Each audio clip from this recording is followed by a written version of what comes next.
Hello, guys.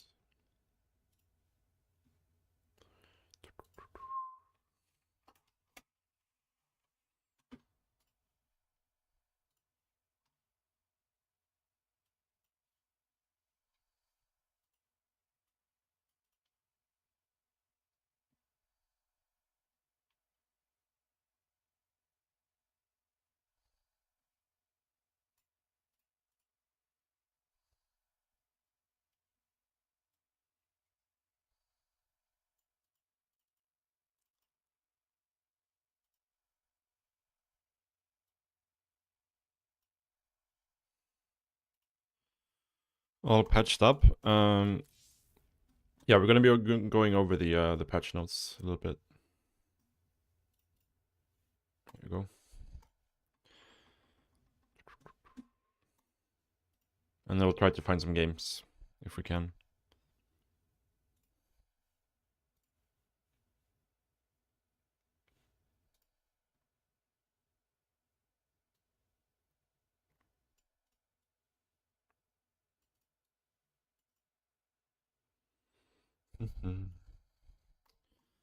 All right. So there was a new balance patch on the PTR, which a bunch of changes that might or might not go through. We'll see. But from the recent couple of patches, most of the PTR changes have gone through without any major changes, really. But we'll see what happens this time. So, first goal is to nerf defensive and camping styles for all races, both related to early and late game and higher levels of play. I think this is a fine goal to have. We'll see if it's something that's achievable or not. Like my main concern with this is I feel like whenever they have like ambitious goals like this, like I think this one and also the goal of continuing to reshipping Protoss tools for high level of play are pretty ambitious goals in terms of like you need a lot of changes and a lot of follow-up changes to achieve these goals. And I don't know if the Balance Council has the resources to make this happen. I personally would prefer like just like probably like not quote unquote safer, but less ambitious goals, if that makes sense, that are more achievable. But we'll have a look at the actual changes later. Provide strong alternative playstyles. This is a goal that I think it's much better because I think especially Zerg right now has very limited options, especially when it comes to early aggression. Like there's like basically all the early like Zerg aggressive builds have been nerfed quite heavily. So like right now there's no real options in terms of early game aggression versus either Protoss or Terran in my opinion. Everything that you can do is like super coin flippy, and it needs to be like completely unscattered to work in most situations. So it's yeah, it will be nice if this happens for sure. Continue adding overall gameplay and quality of life improvements across all levels of play. I mean sounds good. Going into the actual changes, Protoss changes, battery overcharge ability removed. Added new ability, energy overcharge, costs 50 energy and charges 100 energy to target allied unit or structure. I mean, obviously, I think the battery overcharge was a crutch because of how the design of the Protoss races with the warp gates and everything. But I mean, it's a big change, and if they can make it work without it, I'm happy because I think it's a very uninteresting ability that like requires very little skill, and it's like when they use overcharge, you're basically forced with like two options. It's A, if you have enough to just like jump and one shot the battery, or you just have to disengage. So it's like very polarizing, very uninteresting interactions, in my opinion, around the overcharge when you're fighting into it. So if they can make Protoss work without it, I would be very happy. I haven't played any games on the PTR, so I have no idea how this actually plays out, so I'm excited to try it. The energy overcharge could be very cool. But yeah, I have a hard time visualizing how this actually plays out in the real game. I'll have to try it out a little bit. But I would imagine we will see more like sentry openers, so portals can actually scout what's coming more consistently. But versus Zerg, I think we're still likely to just see Oracle openers because of, yeah, the power of the Oracle. And it's not going to change too much in terms of like the initial power spec of the Oracle because, like, yeah, it's only going to be relevant when the Oracle runs out of energy, which is not like right away when it first hits, right? So, yeah, I feel like for PvC early game, this is not massive in any way. They will have more stasis. It will be harder to make attacks work without any anti-air that can kill the oracles. Like if you're trying to do like a mass link thing or like a roach ravager or ravager link queen thing, they will have more tools to defend it. But obviously they would prefer to have overcharge, right? But the oracle will have more utility in those scenarios. But yeah, I have a hard time envisioning how this works. I think it will be better probably versus like mid game timings when they have storm out. I think they would in a lot of cases prefer to have like an extra storm or so than overcharge. But it's very situational. So this is something I have to like try out. But this seems like a big nerf on paper, but we'll see.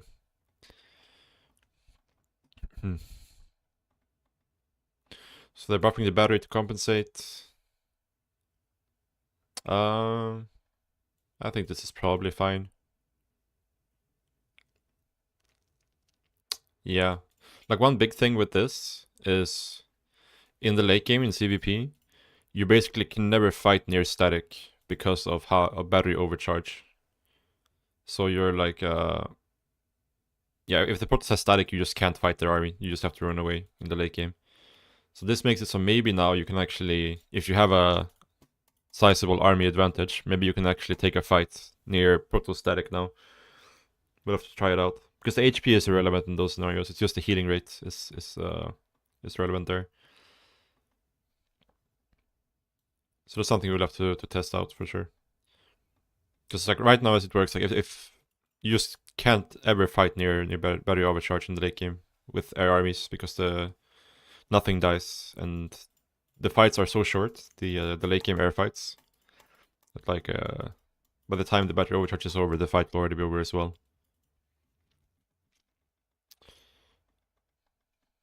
But yeah, we'll see. It's still gonna be hard to fight near static, I think, but this might make it more viable if you have a significant army advantage. Okay, Colossus. I mean, yeah, this is pretty uninteresting, I think. Doesn't really change anything with the Colossus interactions for Zerg. I guess it's nice for Protoss versus Terran, right? Because the Colossus don't get as wrecked by EMP. But other than that, I feel like it's pretty non-consequential.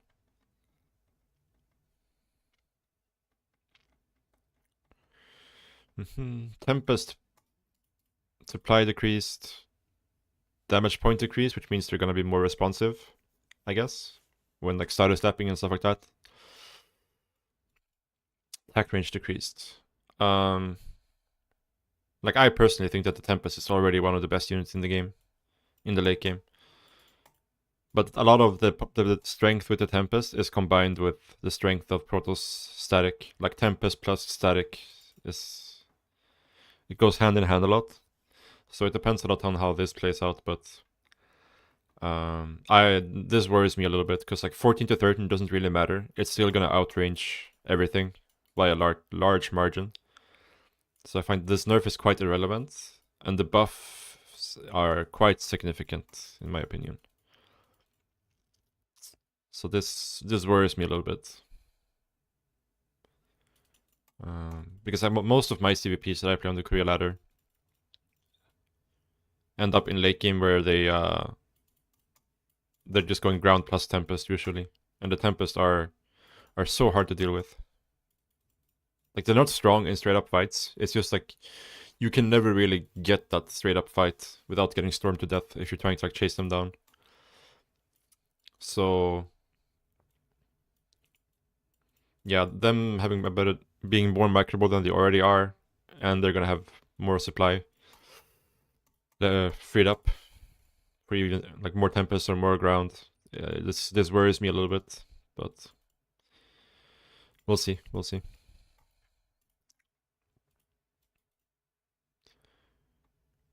Immortal, cost decrease, weapon cooldown increased. So I guess this is nice because this is like a slight nerf to the the Protoss maxed out army, right? It'll be it's a little bit cheaper, so it's easier to get. But usually the problem isn't so much like the timing of when they get these things. It's just like being able to actually fight their army when they have this unit. So I think it being weaker is nice. It's gonna make like timings a little bit better. Like certain immortal alliance might be a little bit stronger, but it's very minimal. So I think this is nice for Zerg that this is happening because immortal is also very, very strong.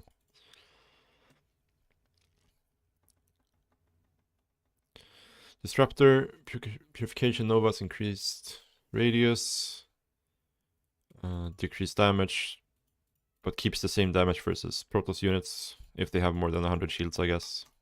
100 shields or more. I don't really have a big opinion on this. The Disruptor isn't like a big thing in PvC, really. Like the radius is gonna be better, and usually if they're going Disruptor, it's not just like one Disruptor. It's usually like 2, 3, 4 Disruptors. So they'll still kill a lot of stuff if they just use double Nova, right? Double shots instead of a single shot, and the radius is bigger. But obviously, it's a nerf versus things like roaches and ravagers, right? So it might be like this combined with the battery overcharge nerf might make it so you'll have certain roach ravager all-ins you can do in certain scenarios, because there are like some times where the disruptor is very good versus like certain roach ravager all-ins or roach ravager queen all-ins. So this might be relevant in those scenarios. We'll have to wait and see. But yeah, again, I think this is kind of like a, for Zerg at least, this is pretty much a whatever. And it's also nice for the lower level of play, right? Where one Nova doesn't instantly end the game anymore.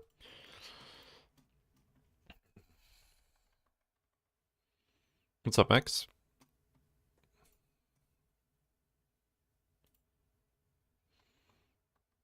You don't know how this one helps lower players? It helps them by they don't lose their entire army to a single Nova. But yeah, it's still gonna be bad if you get hit by a Nova, right? Straight to the face, but yeah.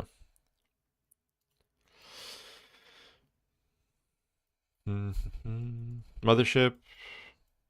They're reverting the cost and the HP and shields, but increasing the damage by quite a bit.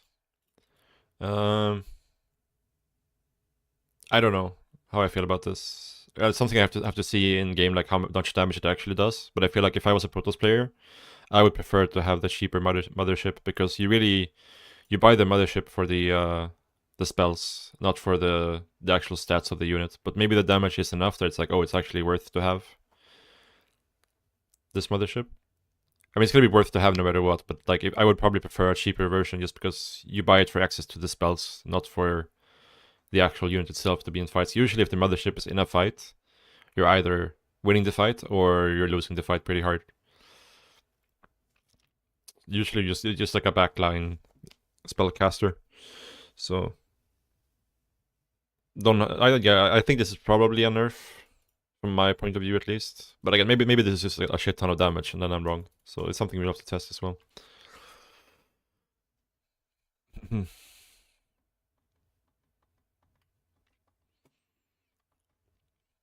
Terran changes, bunker missile turret sensor tower, salvage ability added for missile turret and sensor tower.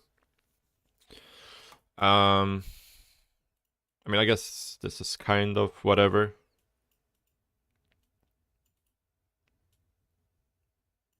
In my opinion. I mean, I guess we'll see Terran spam a little bit more turrets versus like Bird and Fester play maybe. But the thing is, like, at the point where they're making turrets, like getting back the money from them is like usually gonna be late game, right? And Terran getting extra minerals in the late game isn't really a problem. They're more usually focused around gas in the late game anyways. The sensor tower thing might be a little bit annoying because they can just like make a sensor tower and then just like move it forward and salvage over and over and over again to make sure it's always like perfectly positioned. But yeah, other than that, I think this is pretty relevant. This is pretty big. This is a pretty big nerf to bunker rushes overall. In like any scenario, I want to say. Like this doesn't really matter for the turret and sensor tower, but this is pretty big for early bunker rushes for sure. Because a lot of the Terrans ending up ahead after a bunker rush is the fact that they get to salvage their bunkers and get the money back that way.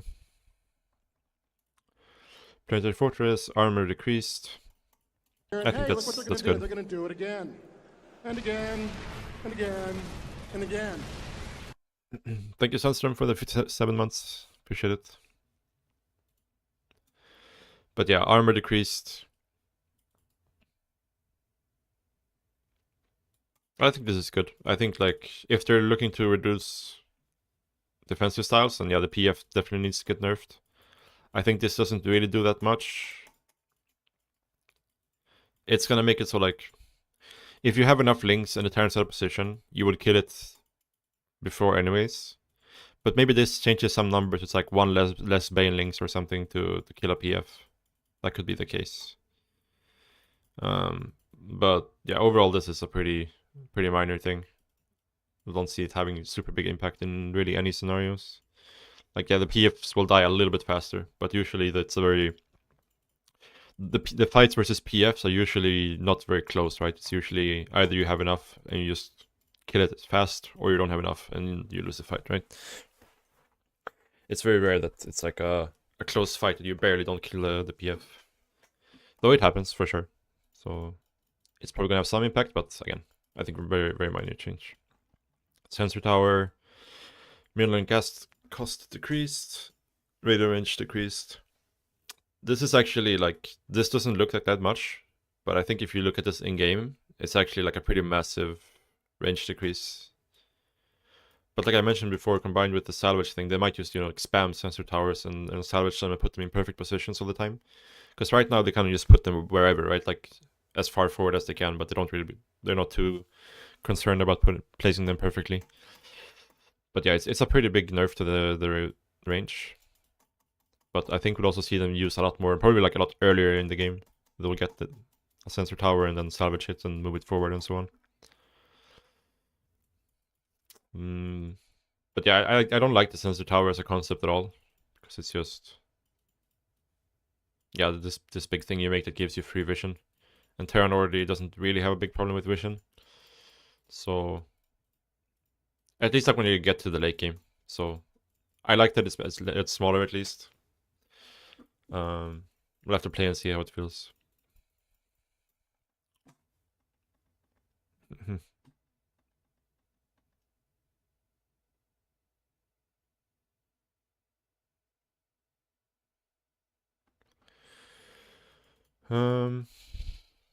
Orbital command.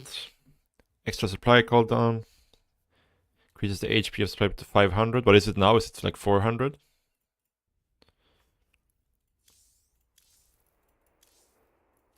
Going to unit tester is probably better, right? Is there a unit tester on the... Might not be a unit tester on the PTR. Oh, there is. Okay.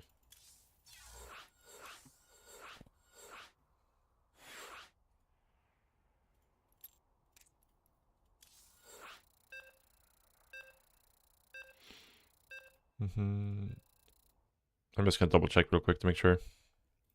But I think it's 400. So it gets another 100 HP. But I think this is like just a nail in the coffin for like... I mean, the Baning bus is pretty dead versus Terran already, right? But this is just like a nail in the coffin for that, I think.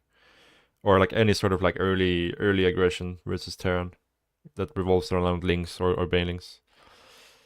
But again, it's not really a thing right now anyways, so it doesn't really matter, but I talked about this earlier, where I think like Zerg just doesn't have any aggressive options versus Terran and Protoss in terms of like early game stuff. And this is just like one of those things that's just like gonna make it even more so. Yeah, I don't really see the. This is like a cool idea, but I feel like Terran really doesn't need it. Like it really doesn't need it. If it came combined with like some sort of like early game buff to Zerg early aggression, like let's say they buffed Bailing's damage to buildings or whatever, something like that, right? I'm not saying that's something they should do. I'm just saying like an example. Then this would be pretty cool, I guess. But as it is right now, it's like early game aggression is already completely dead versus Terran, and now it's just adding on more things to make it even harder to make it work. So, kind of irrelevant, but also kind of sad. Blue Flame upgrade for Hellions only, I believe. I think this is probably fine. I don't think this is like. If a bunch of Blue Flame Hellions gets into a minor line, it's gonna kill the workers no matter what, usually. But there used to be. Actually, back in like Heart of the Swarm, maybe even like early Legacy, the Blue Flame Hellions used to two-shot workers. I think they will two-shot workers again now with this. And it used to be a thing for Terran to use like sack Hellions for workers. So that might come back. But again, I think that's probably not too bad of a thing anyways. Later down the line, like in fights, it's usually gonna be Hellbats anyways. So I don't think this will be a problem in terms of like early Blue Flame Hellions being a problem. It's just, yeah, I don't see this as a big deal at all. Liberator. Advanced Ballistics changed from providing 3+ range in Defender mode from 5 to 6. 56 area increase, which is just fucking massive. It's a massive buff. Because this also makes it so it's effectively only like a, what is it, 0.5, 0.75 range nerf, right? Because the circle is bigger, so the Liberator can still be a little bit further away than it used to be. And for Zerg, it's not so much how far away the Liberator is, it's just like how long can you stay in the circles if you're fighting with like Hydra Viper, for example. It's also gonna make. I guess it's not gonna be an issue for an early game because this is locked behind the upgrade, right? So the early game Liberator Asp still will be the same. But later down the line, it's gonna be close to impossible to like defend. Once they have this upgrade to defend like Liberator Harass. Because we don't have Blink Stalkers where we can just blink in on the Liberator, right? We have to walk into it, usually with either Queens or Hydras. So if you don't have access to like Corruptors, dealing Liberator Harass is gonna be a big pain. For sure.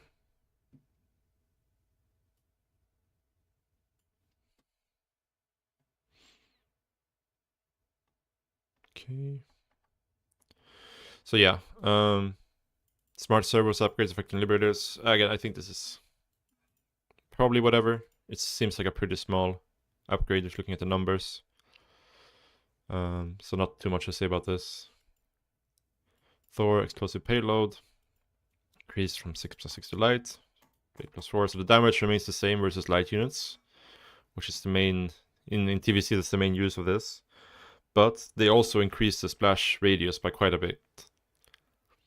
So it's like almost double the splash radius, even though it's less damage, right? It's more than double the splash radius. So this is just like it has lower range, so Mutas will be better offensively, but when you're actually forced to fight the Terran, like you will just get dumpstered, I feel. And Muta is already like a pretty non-viable composition, so I feel like this is just like a. We'll see. Like you can run around it with Thors more, but it's still.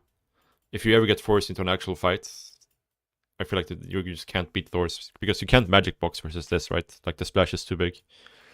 Like sure, magic boxing will be good to mitigate the damage, but you will still lose a lot compared to what you would in the past. So yeah, this is a very weird thing to me. I feel like this is not, Terran doesn't really struggle with anti-air, and they also mentioned that they want to reduce defensive styles, and Thors are very rarely used in in non-defensive styles. Like it's either mech or late game usually.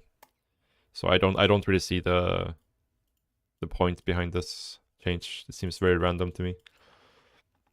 At least with the goals they set out to have. I think the Thor is a unit that doesn't really need a buff, but yeah. All right. Oh, what happened? Okay.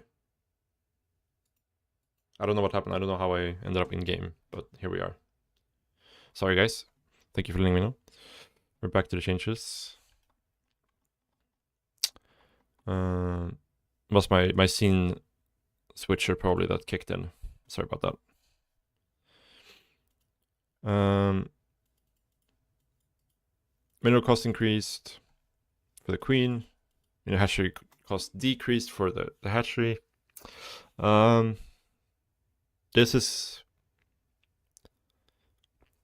I mean, I'll read all the changes and read this, and then I'll comment on it. So they're buffing the build time and the arm damage for the spine.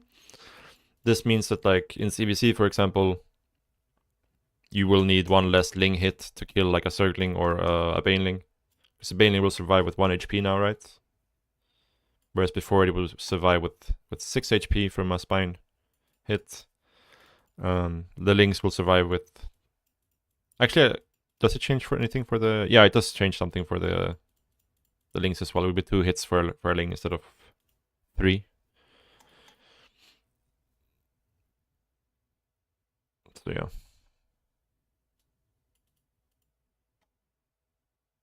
It's also... Yeah. Again, I'll talk about this a bit later. Spore damage increased, HP decreased. Okay. So the goal behind this seems to be that they want to reduce the effectiveness of Mass Queen. But the problem with this that I have is that Zerg right now is entirely balanced around Mass Queen openers in both CVP and CVT. Like not Mass Queen, but like getting a significant number of queens out to help defend everything in the early game. And it's also, the queen doesn't cost larva, which means you can spend larva on drones. So the entire game is balanced around that. If they want to try to push Zerg away from that, they need to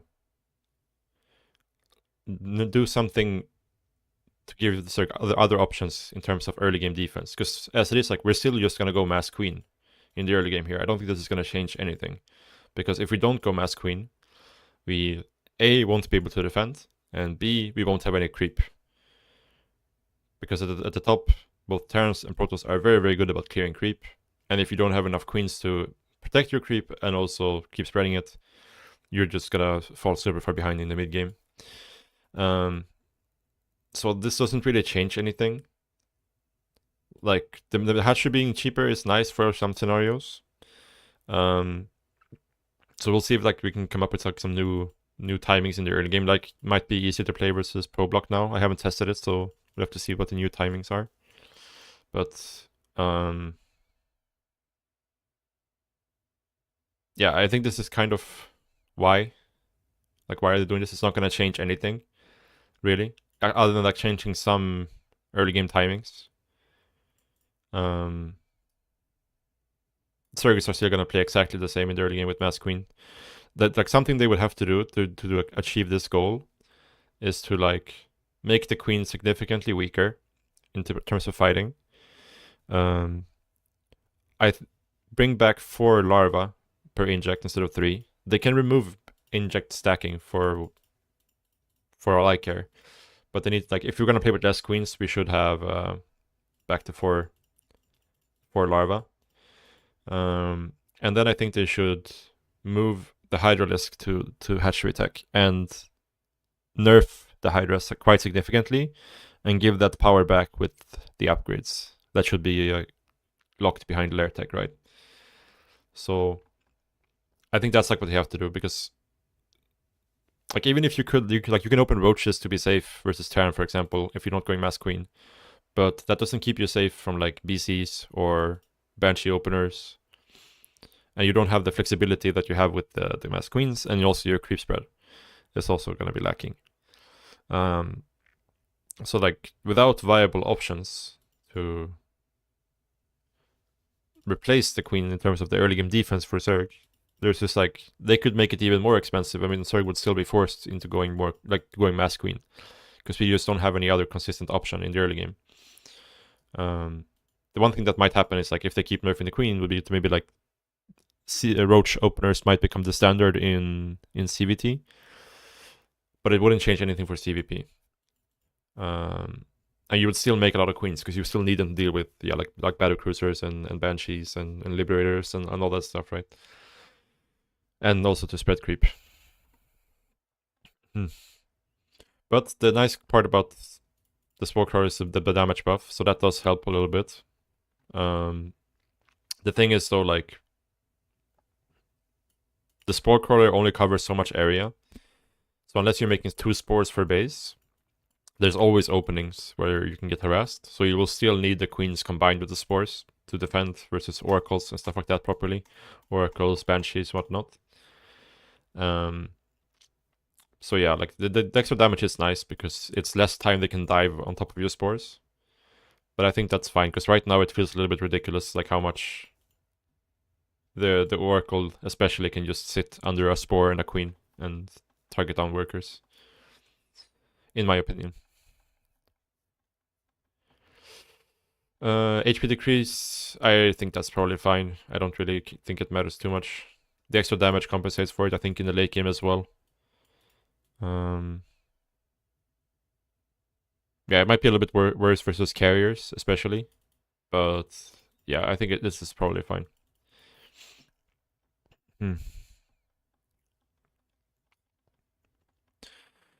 Hydralisk. Movement speed decreased on creep. 5% reduction. Okay. I don't think this matters really. New ability added dash. Requires hive. Takes 60 seconds. 10-second cooldown. Move speed bonus for 0.70 seconds. Yeah, so the actual like ability, as you can see on the thing here, is very, very underwhelming. It's like maybe you can get out of range of a Nova shot, get out of a storm a little bit faster. But usually, like if you're at Hive Tech and you're still on Mass Hydra, there might be some scenarios where this is useful. But I think overall, like you're not really going to be playing too much Mass Hydra at this stage of the game. And I also dislike the fact that Zerg is getting another Hive Tech upgrade, because Zerg already has by far the most upgrades they have to get going into the late game. Like there's so many upgrades you have to get. That was very nice that when they got rid of the Infestor energy upgrade, because yeah, there's just like so much money when you have to invest as Zerg if you're setting up for the late game, because you need Hive, you need Spire upgrades, you need Lurker upgrades, you need Hydra upgrades, you need Ling upgrades, you need Neuroparasite, you need Burrow, you need all this stuff, right? There's so many upgrades to get. So I'm really not a fan of Zerg getting more upgrades. For sure not. Infestor Macrobal Shroud is now sticking to units, providing with its effect for 3.6 seconds while off the Shroud. So I think this is one way to do it. I think another way to do it would be just like you can stick the Shroud to a unit. So like when the unit moves, the Shroud moves with it. I think this is also probably fine to do, what they did here. Because as it is right now, outside of some niche situations, Shroud is just useless because you put down the Shroud and then the Protoss just either storms or throws Disruptor Novas at the Shroud, and you're forced to run away, and the effect is useless. So yeah, like maybe with all of these like changes combined, maybe there's some potential for like Hydra Lurker Infestor play, but yeah, we'll see. We'll have to try it out.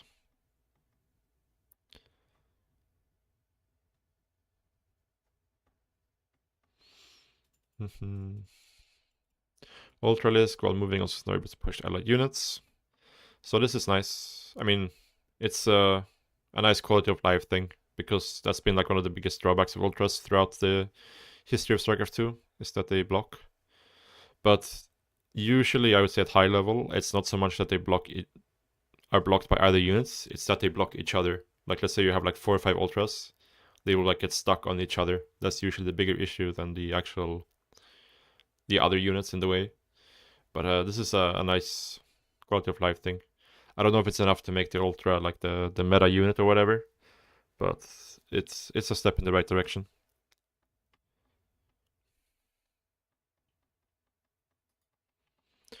Broodlord, HP increase, weapon damage increase.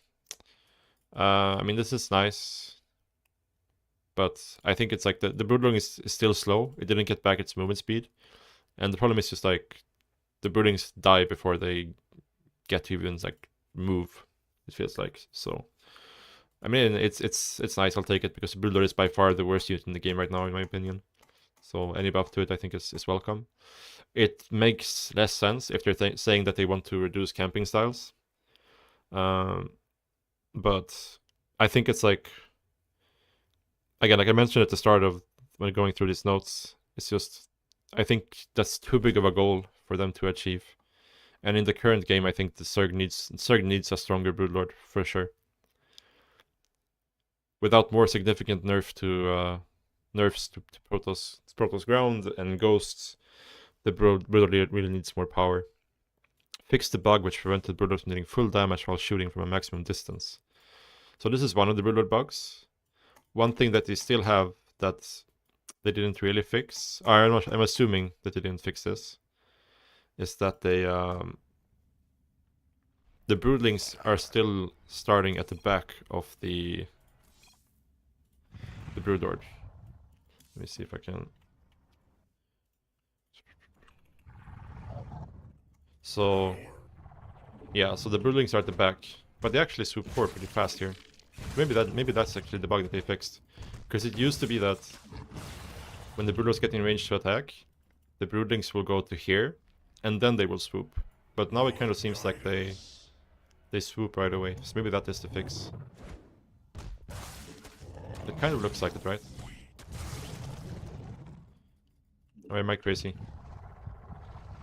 So I feel like before it would like the Broodlings would go out to here, and then they would swoop, right? But now they seem to be swooping right away.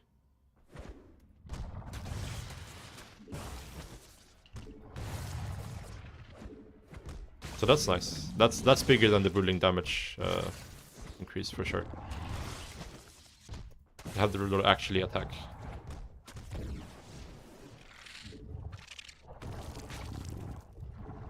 So that's more significant than the other two. The other two changes combined, for sure.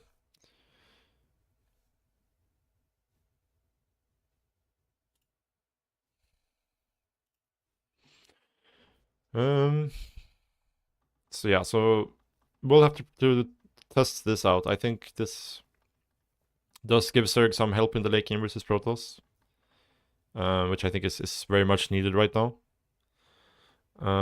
This also helps versus Ghost in late game, but I'm not sure if it's enough to make like I think Broodlords will still lose pretty hard versus like a Thor Ghost army, but maybe this will help at least, right? So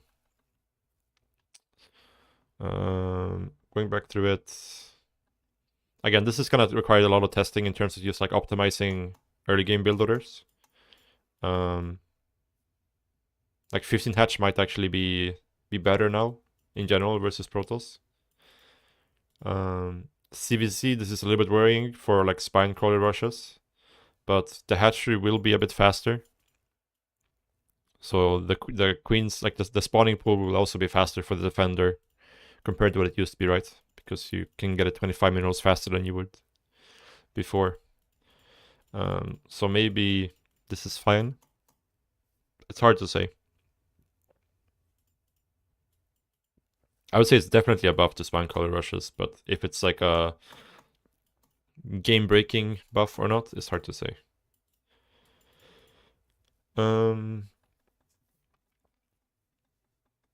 One thing that this might be an issue as well, like even though it has increased damage, this might be a problem in CBC versus Muta.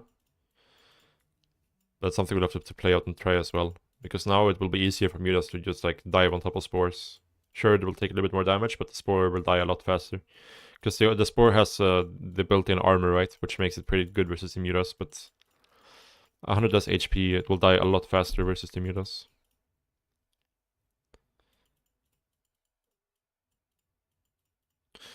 We will see. Again, this change, this is just a question mark for me why they did this. I don't understand this.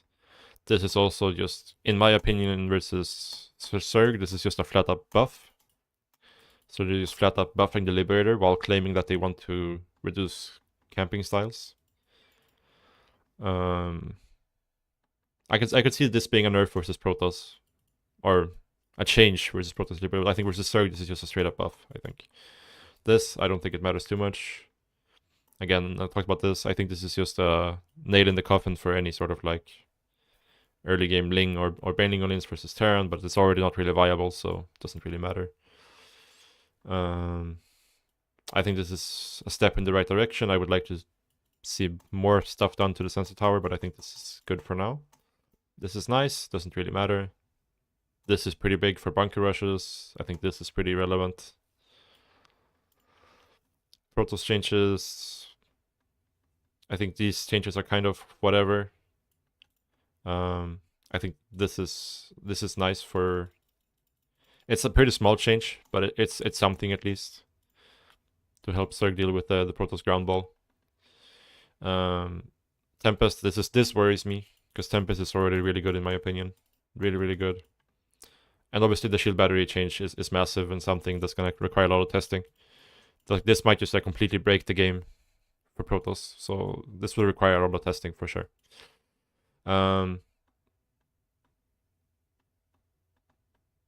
Yeah, so my biggest disappointment with this patch, I think, is just that it doesn't really do anything in terms of increasing the options for Zerg. In terms of like Muta didn't become more viable. It's already very unviable. The baning styles are still gonna be completely dead, as they already kind of are. Versus Protoss, that is. So it didn't really do much in terms of increasing the options for Zerg, which was one of the goal that they set out to have. Provide strong playstyle alternatives. But I think this patch didn't really do that. I think if you want to do that for Zerg, you need to do something to make Muta more viable versus Terran, and to make the Baneling more viable versus Protoss. Otherwise, I think it's just gonna keep looking the same as it is right now.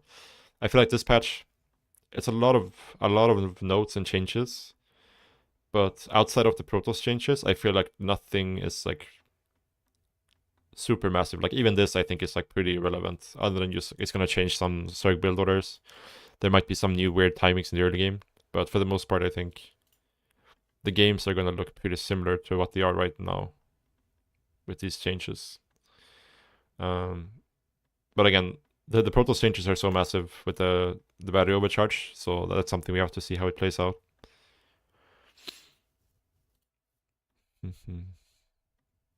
But yeah, in my opinion, it's like it's a lot of changes, a lot of text for very little actual change, if that makes sense. They did a lot of things, but there's like very little things that actually changed, in my opinion. See the general changes. I feel like hasn't this been changed so many times? I feel like I've seen this particular line like 3 times already in patch notes, but maybe I'm wrong.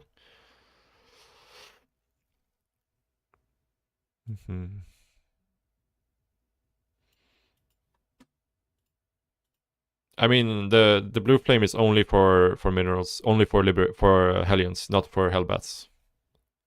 The change in damage. So I think it's not that big of a deal. But I could be wrong about that, but yeah. Now outer reality mineral fields. Okay, I guess that's a nice quality of life for newer player, I guess. Doesn't really matter too much. I thought this was already the case.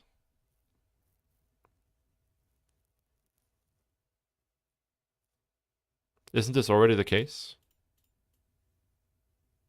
Like, if you click it on the extractor, maybe it doesn't. Maybe I'm not. Maybe I'm just crazy. I'm not sure. I feel like this was already the case though. Random SCV delay while moving. So this is just like when they're building a building, they'll move around more, less random, I guess. Same average time. Yeah.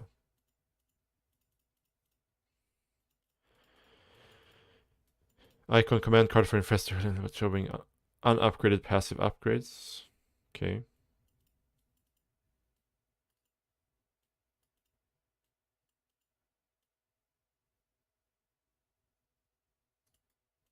Melee unit attack to be more easily cancelled. Didn't know about that.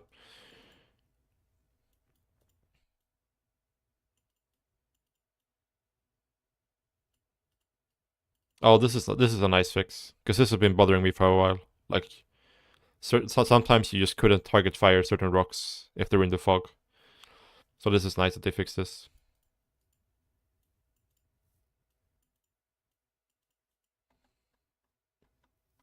Okay. Okay. I don't think there's anything else we want to test, right?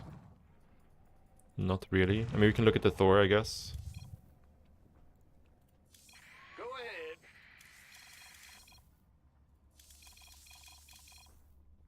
What guidance? Power overwhelming.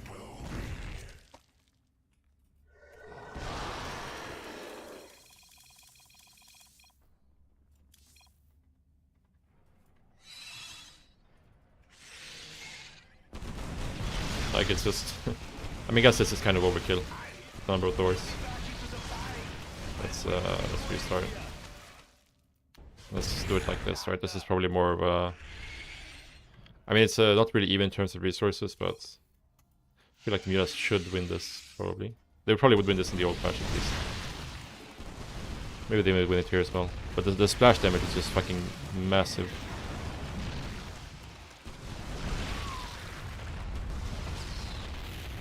So yeah. I mean, the Mutas isn't really viable anyways, but I think this just makes it, like, so much worse. Especially once you take in upgrades into effect, right? Because usually, like, let's say the Zerg will have, like, 2-1, and the Terran will have, like, +2 maybe, something like that. This is a more realistic scenario, I think.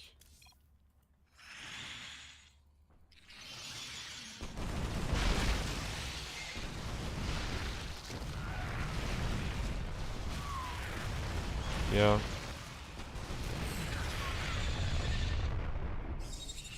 It's hard to say when you're just testing like this, but this doesn't look too bad, but it's definitely a lot worse than it used to be. Do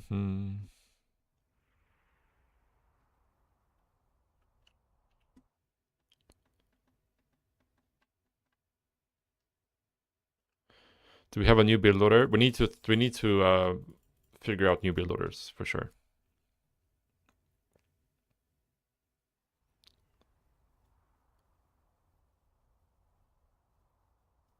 Yeah, like no, they can't buff it the damage range. I think it's already a buff, to be honest.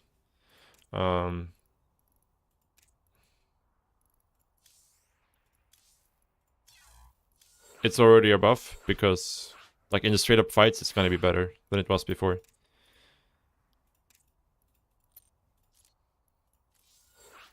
And the Terrans were already using Medivacs with Thors running around for defense versus expecting more buffs for Zerg. I don't know. It's like Zerg has been nerfed in every patch in the recent time, so it's... I don't think it, like, I think you're overestimating how much it is. 25 minerals is not that much. But it might be a big deal versus Protoss in terms of the early game. One thing I do wanted to test is, like, versus Zerg. Going 17 hatch now might actually be more optimal because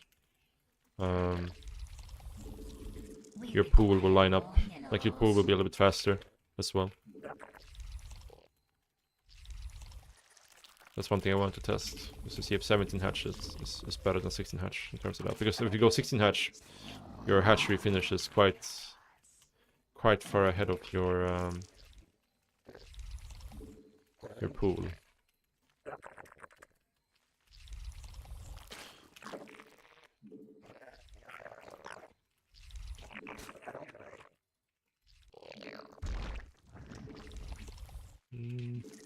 Maybe this is not it.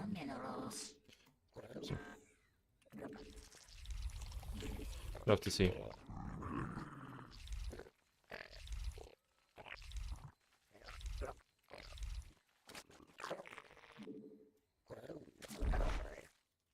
We require more minerals.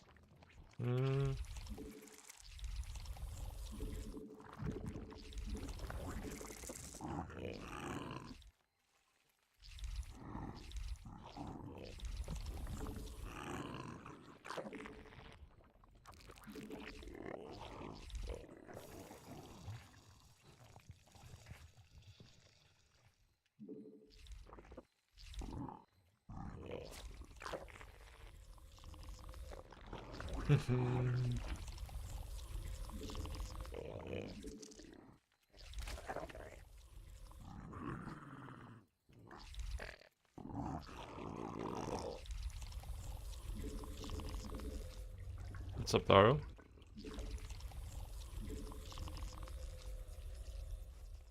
So yeah, like 17 hatch definitely lines up better, but it's like, it feels like you're like a second behind.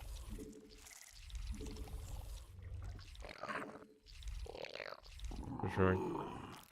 Happy with the new patch? I would say I'm pretty neutral about it. We'll see after I played it for a while. I'll do like a video with my thoughts on it after I played it for like a week or so.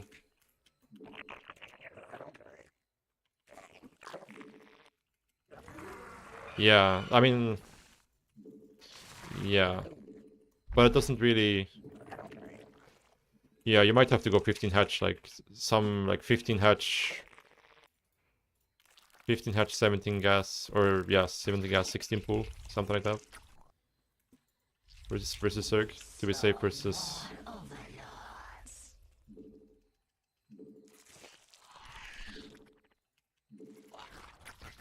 I mean, if I can find games in the PTR, I want to do that for sure. But we'll see if I can do that. Okay, let's go back. Let's see how 15 hatch feels.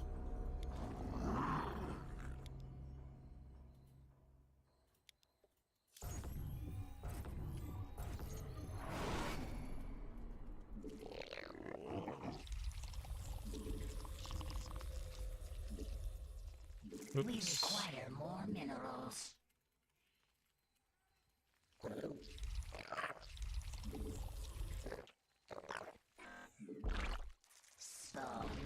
Ah, okay, let's just do this. Mess it up.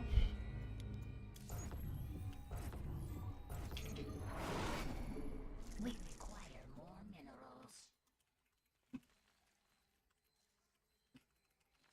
We require more minerals.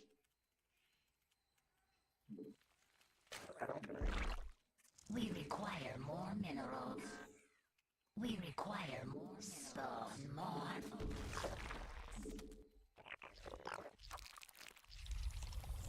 Is this gonna be too late? Yeah, this room is actually too late now. You need to send it earlier. It's not very map. It's not? Okay. Yeah, then I should try another map for sure. Let's try another map then. Is Toss Hatch Block dead in the PTR? I'm not sure. I have no idea. I have to test it.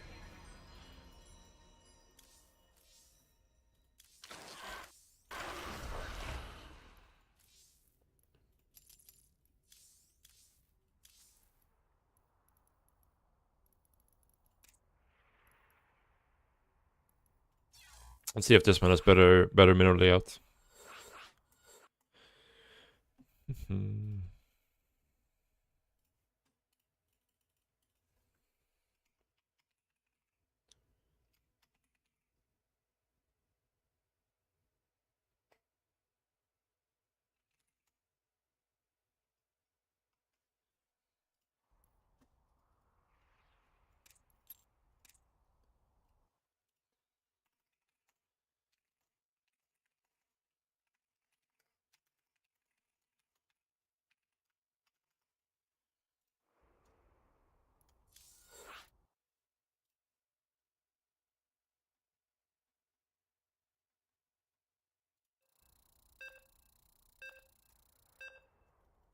You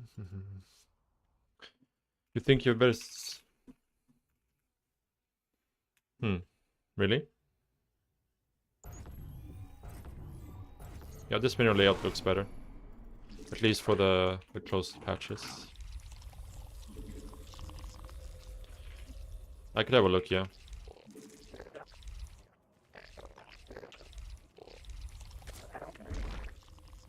We require more minerals.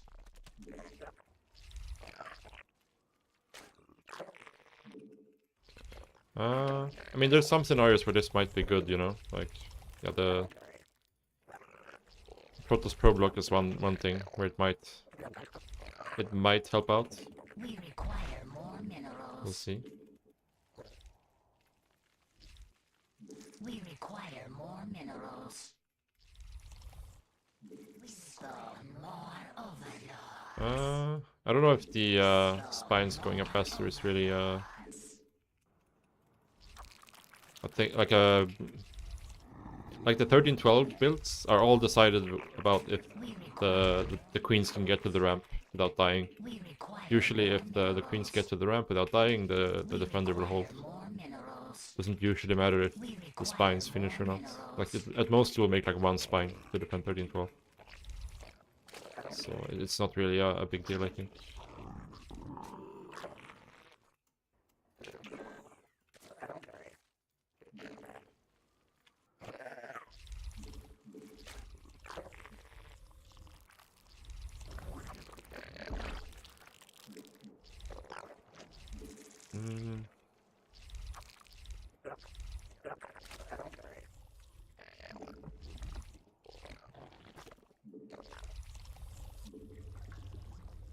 Yeah, so this makes 15-15 a little bit more awkward We require in terms of more minerals. queen timing, but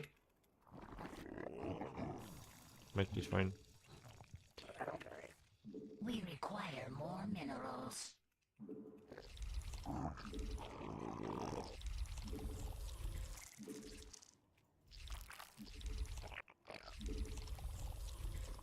We require more minerals.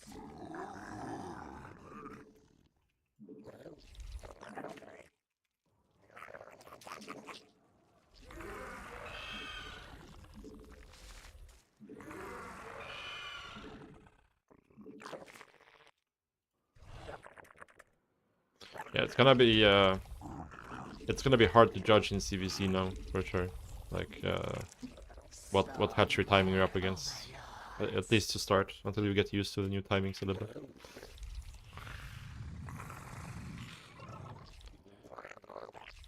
Not enough energy. Because yeah, just going 16-16 doesn't feel good at all. So let me try.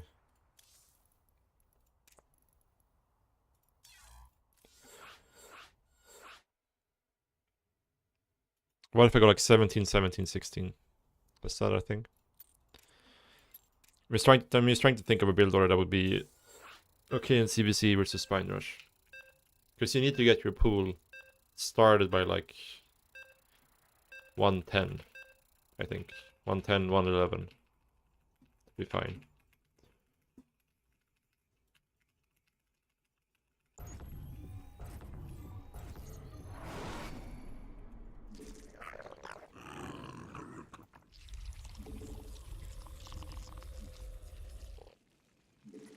Oops. This might ruin things. Let's just do this.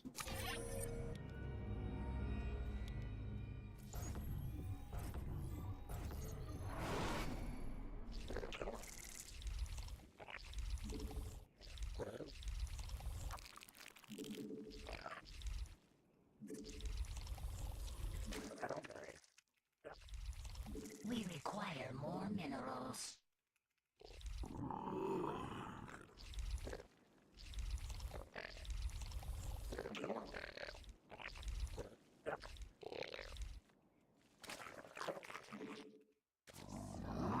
So maybe going 16 hatch still.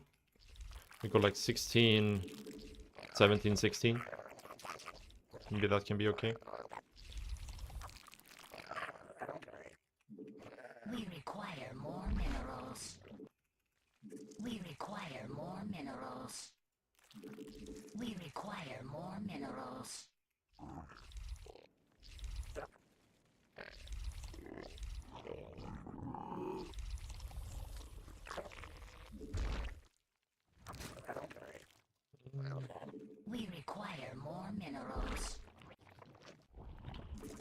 Yeah, this will be safe versus Spine Rush, but it's not very efficient.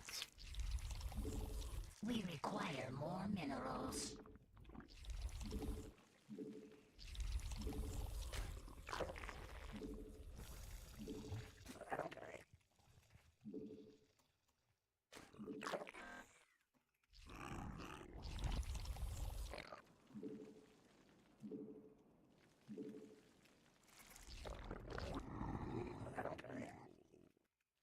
Just want to see here how the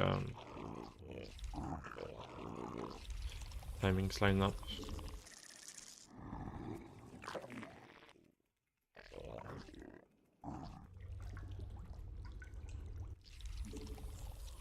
Okay. I mean, this seems fine, I guess.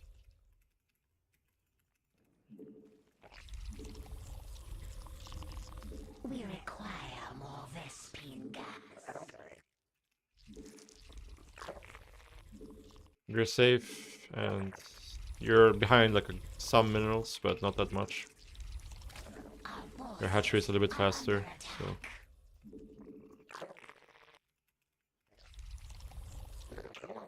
But it's quite a significant timing in the pool. Like, this was like a 4-second faster pool than normal, so.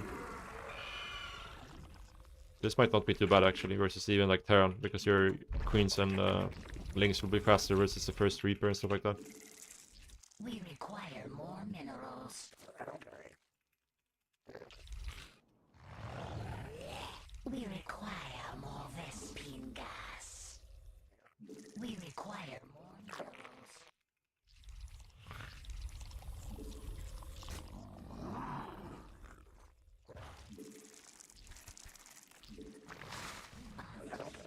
But yeah, it's gonna make the early game versus Terran a lot more rough for sure. Make sure you save some money on these two hatcheries, but We require more minerals. you still need to get these queens. We require more minerals. Spawn more overlords. Yeah, it does make the early game feel a lot less smooth, for sure. We require more minerals. Not enough energy. We must unacceptable commands. Spawn more overlords. Okay.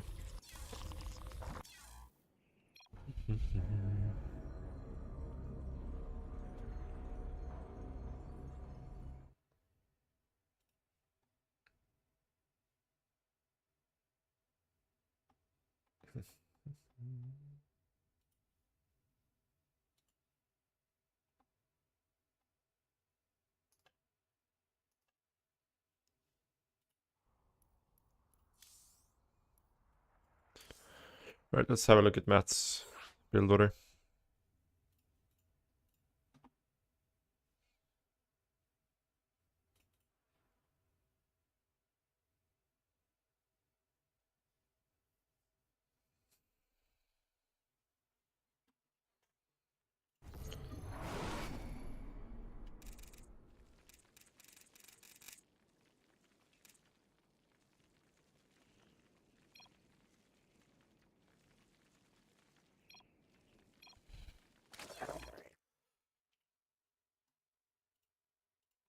Mhm.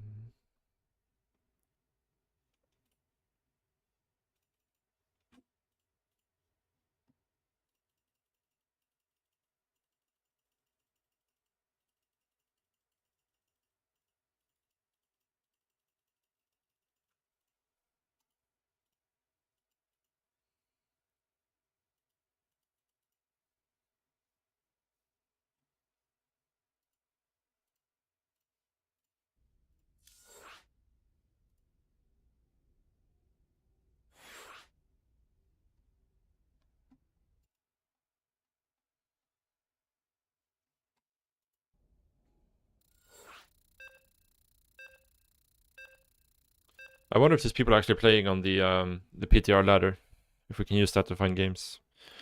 If not, I'll try to message some people, see if we can find somebody to play with for a little while. Be back, guys.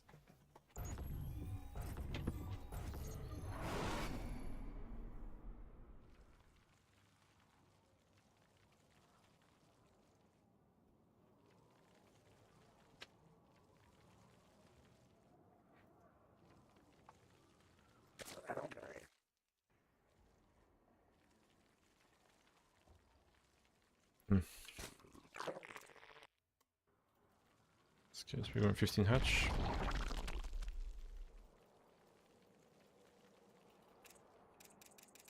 Yeah, this just looks like the normal 15 hatch build. So far. Oh, 16.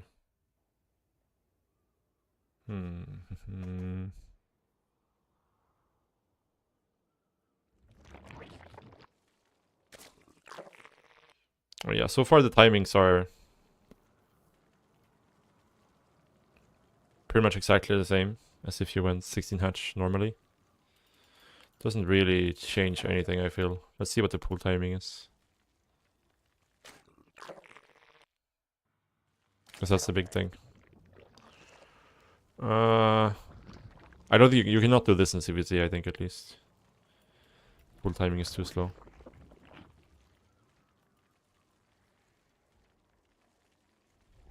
But yeah, this looks pretty much exactly the same.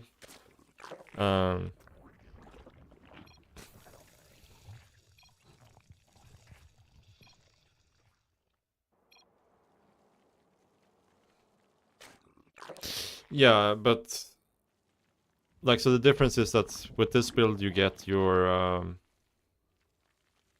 14th and 15th thrown a little bit faster, but your 16th thrown a little bit later. So I think that, like, yeah, you can make the case that this is fine, but I feel like it's just pretty much exactly the same as...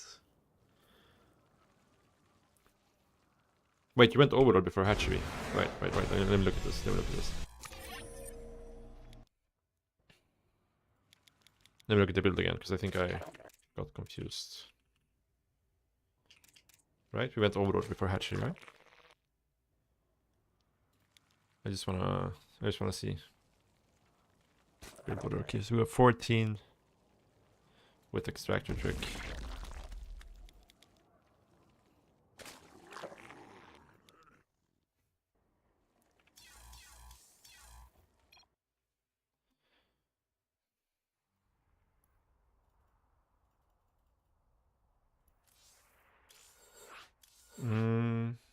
It seems like it's pretty much exactly the same as...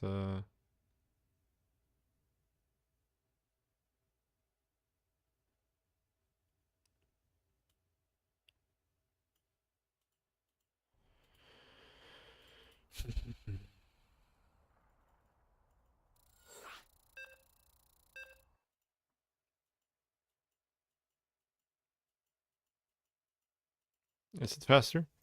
You're not ever floating 3 larvae with a normal build order, are you? So it shouldn't be able to be faster.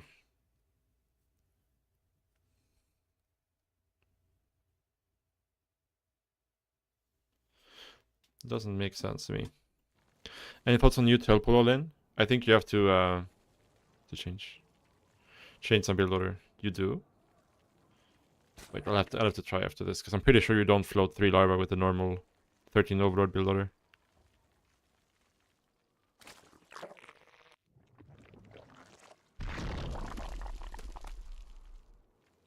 Spores will die faster to DTs. But yeah. True.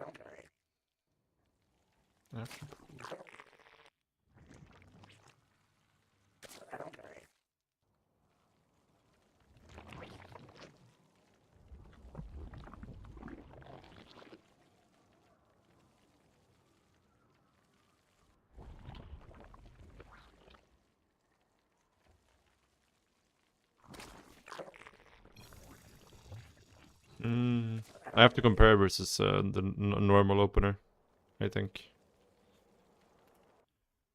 Let me see if I can just check one of my VODs.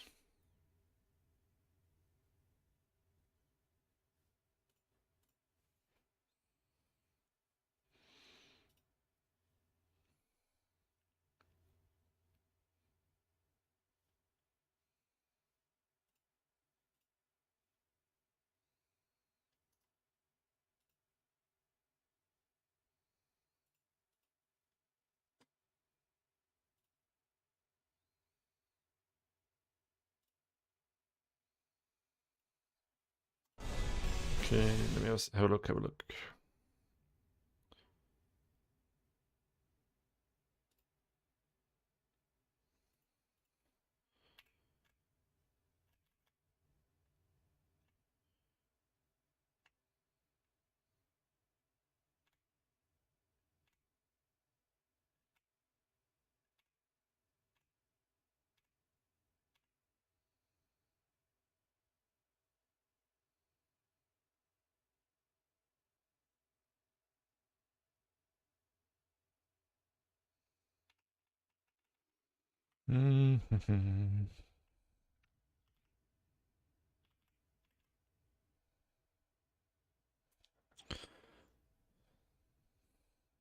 Let's see, I'm having a look at my one of these to see the larva timings. Because you shouldn't ever be floating. I guess, yeah, you float larva for like 1 second when you make your overlord at 13, right? So I guess that's like, you're skipping that 1 second of larva float. But I feel like everything else, the timings like being exactly the same, right?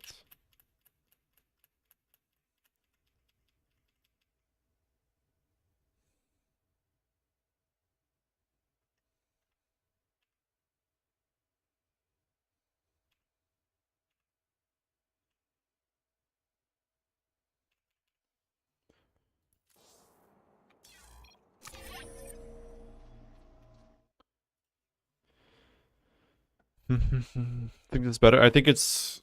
I mean, you get the larva, like you said, like 1 second faster, 1.5 seconds faster. But I think that's the only advantage. All the other timings looked pretty much exactly the same.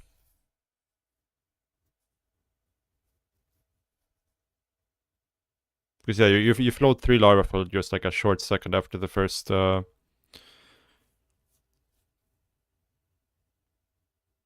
After the first drone.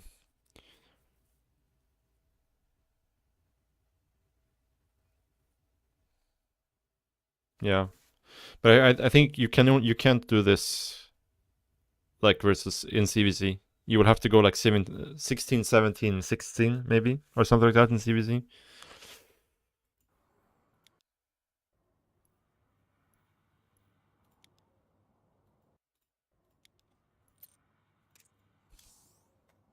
Well, oh, We require more rewind.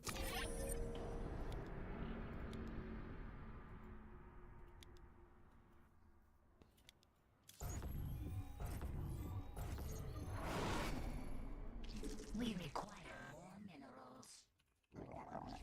If you're good at minute boosting, you don't think it matters? You mean the going for 16, 17, 16? I think it does matter versus 12 pool drum pool, depending on the map. We require more minerals. We require more minerals.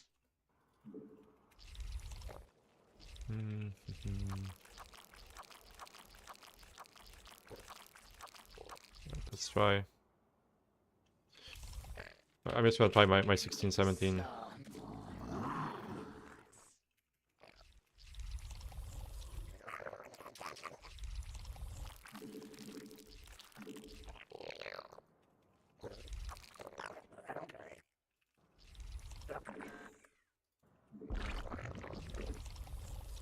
We require more minerals. Yeah, I think this is the We require more minerals. what you kind of have to do right now.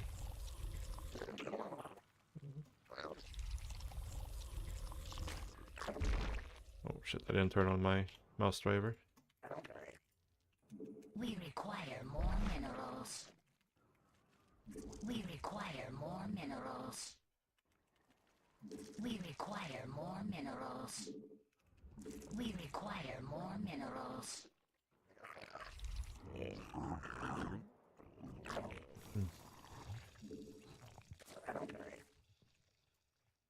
Like this builder actually feels pretty. Like you're missing some minerals because you're mining one less drone, but everything lines up very well, and you get your spawning pool done like 4 seconds faster.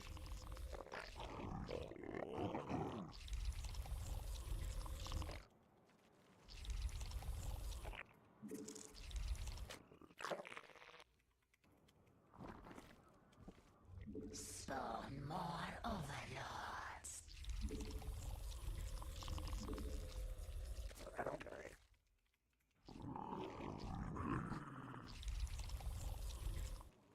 Let me try it with your opener just to see. We require more minerals.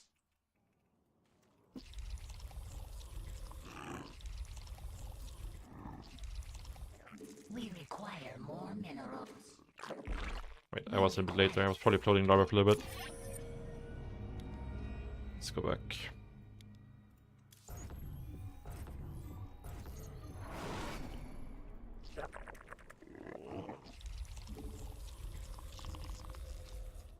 We require more minerals.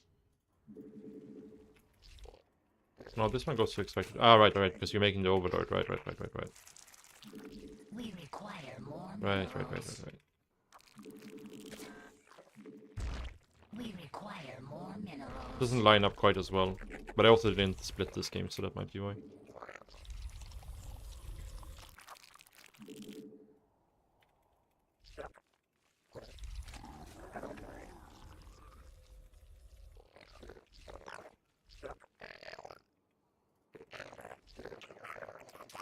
We require more minerals. We require more minerals. We require more minerals. Yeah, so here we have to go. Gas pool. Let's hope we don't load 3 larvae here. I don't think we should. I think we should. We require more minerals. We It require was like more 1 second late on my pool there. We But I think it require lines up more like pretty much minerals. exactly the same, right? We require more minerals.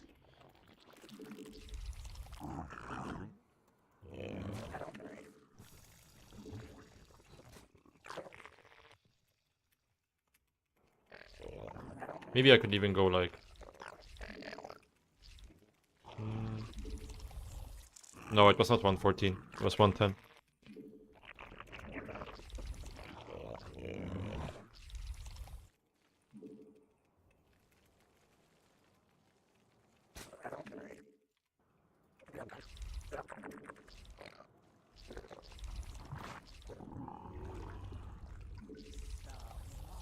We require more minerals. It just lines up pretty much exactly the same. Let me try something else.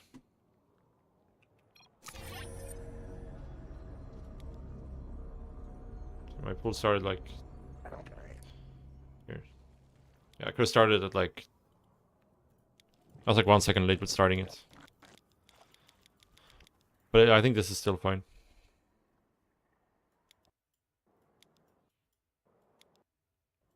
What if I just do... We require 16, more 17, or minerals. 16, 18, 17, but I got pool before gas. How does that line up? We require more minerals. We require more minerals.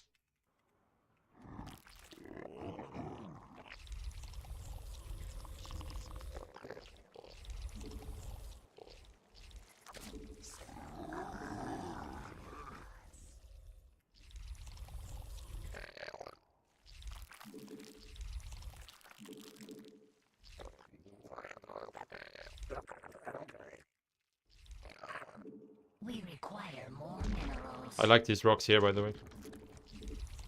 We require more minerals. We require more minerals.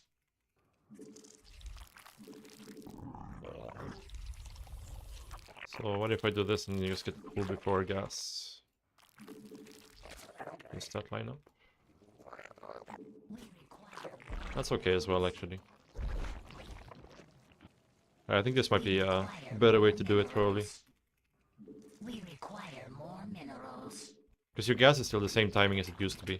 Because your everything is 25 minutes faster.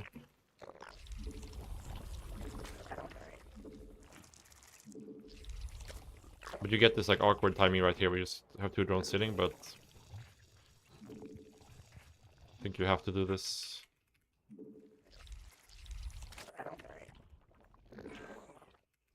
Let's see how the pool and battery timing lines up.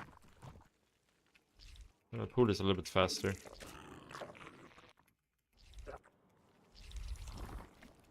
so it's not the best lineup ever.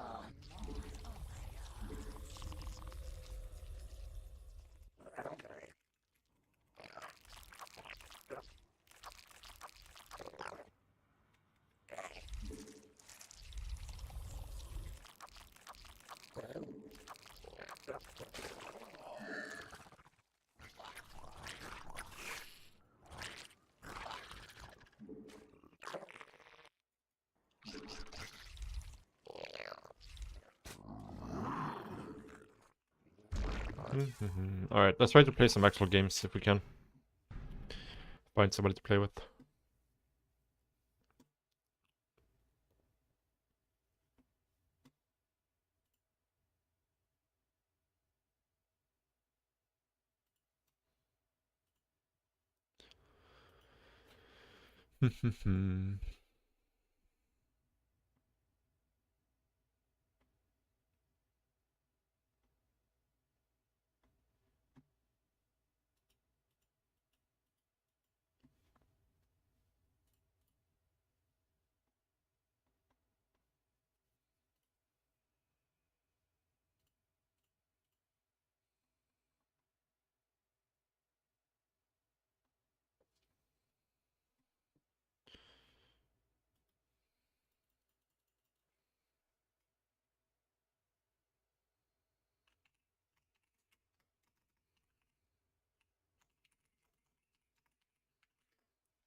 Is the Reaper harass now significantly nerfed? I mean, not significantly, I would say. Like, you're gonna have your like lings and queens a little bit like 2 seconds faster, right? On average. So a little bit nerfed, yeah. But not significantly, I wouldn't say.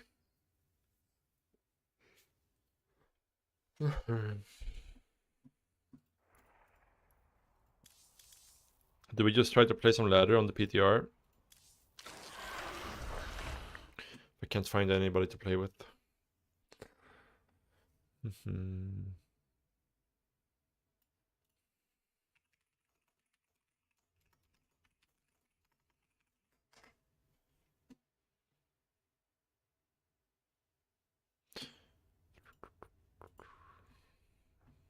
Want to play CVC? We could, if I can't find anybody else. I would prefer to play some CVP, actually. I think that's where it's going to be the biggest difference. PTR is only on NA, right? Yeah, it only has NA servers.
Yeah, Google we could play if you want.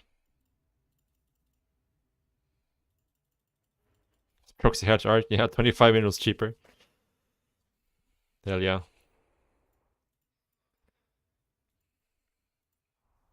I'm basically free now.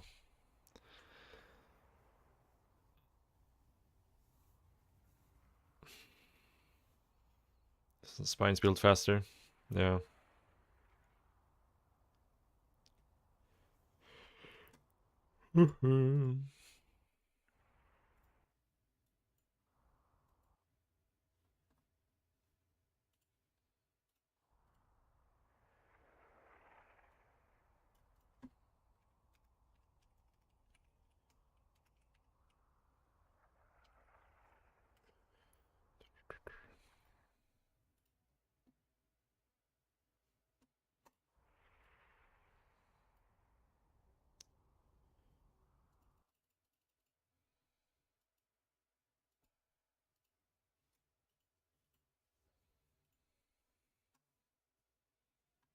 I'm in channel Gugus.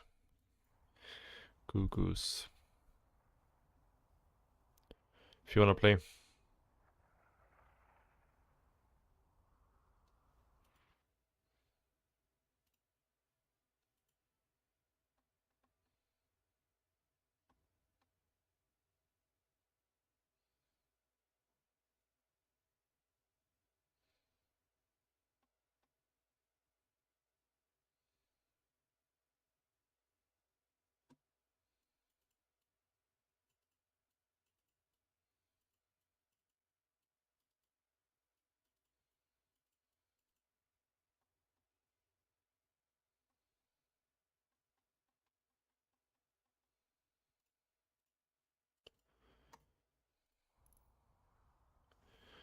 Yeah, I messaged Max on Discord, but he didn't respond. So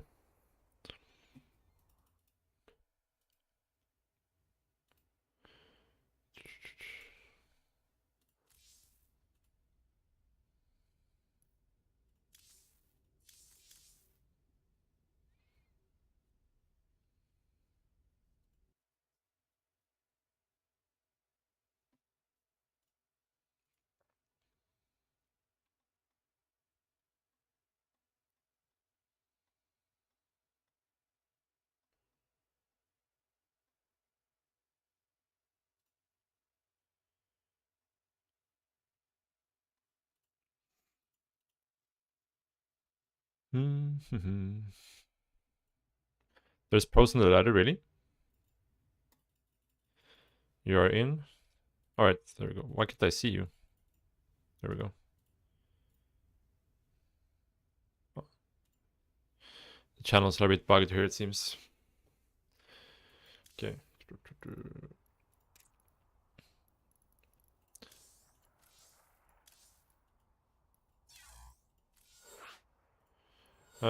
Is West okay for you, by the way? Or should we do Central?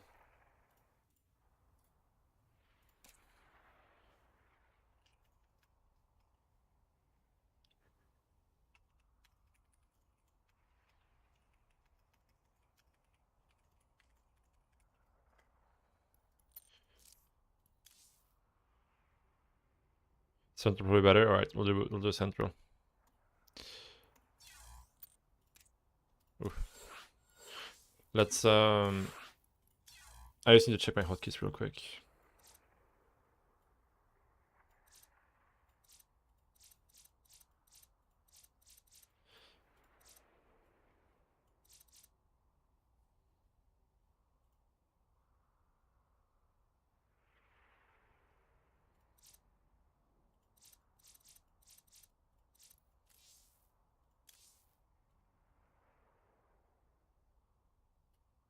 Seems alright. Yeah.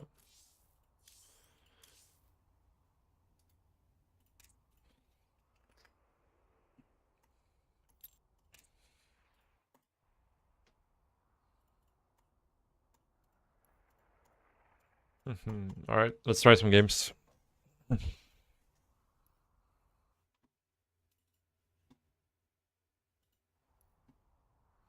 You're playing new patch? Yes. Let's update the stream title. PTR games.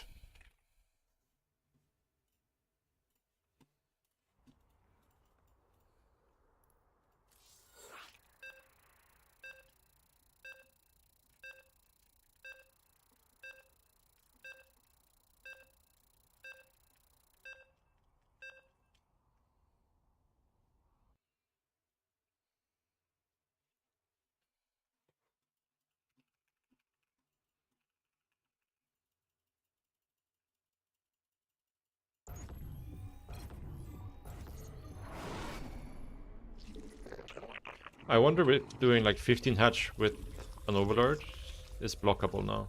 Because 15 hatch should not be blockable, right?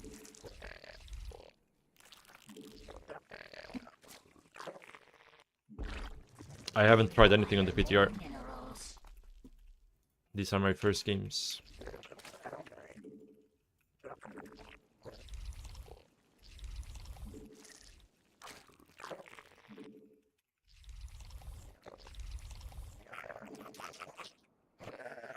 It might still be blockable if they send their like probe right away. I would assume so on most maps. We require more minerals. We require more minerals.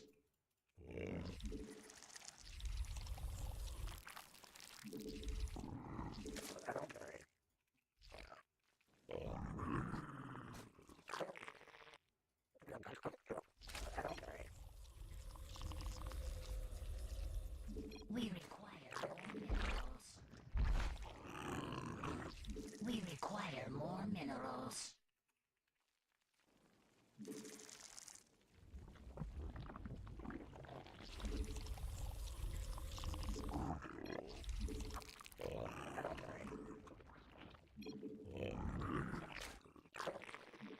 Okay.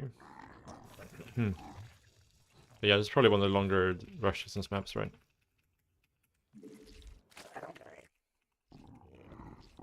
New map? Yes, this is what's on the PTR. One of the ladder maps in the PTR.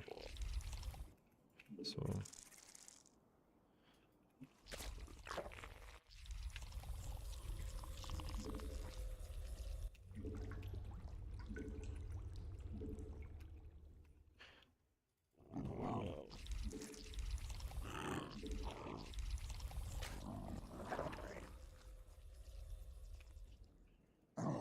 It's pretty big as well, like just getting my overload getting here took quite a while.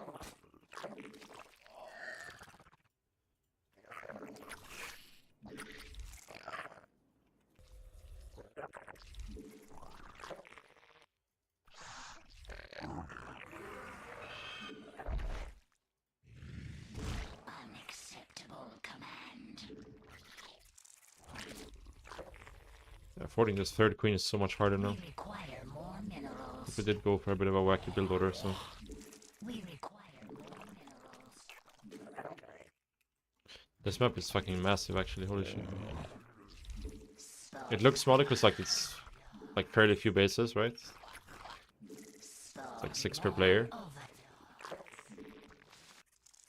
But it's actually quite big.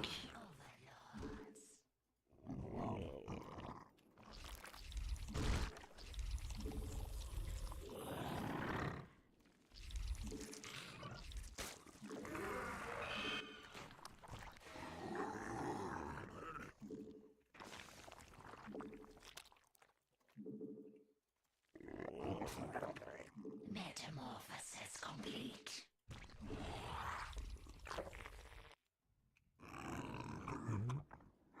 Should be a Stargate, we did skip Warp Gate. No. Actually isn't. That's kinda weird. We delayed Warp Gate for sure.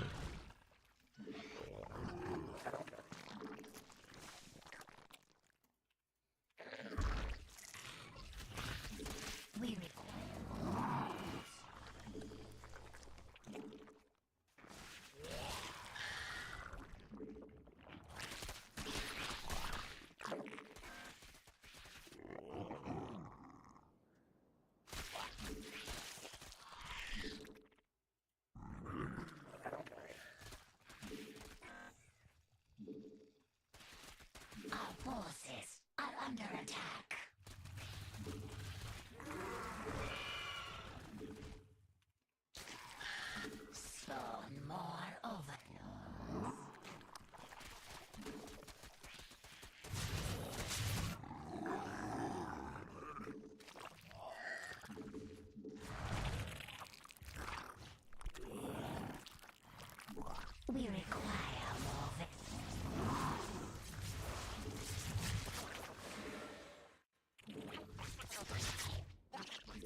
Double robo.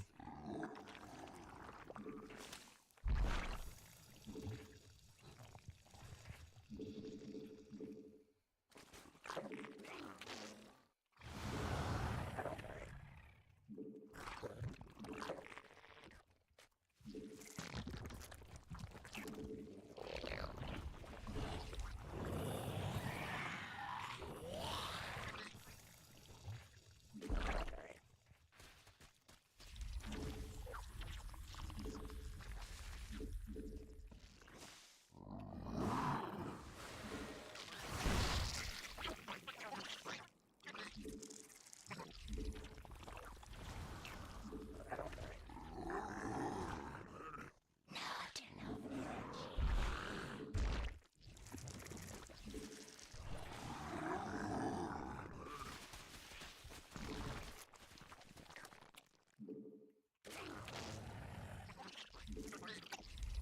Not enough energy.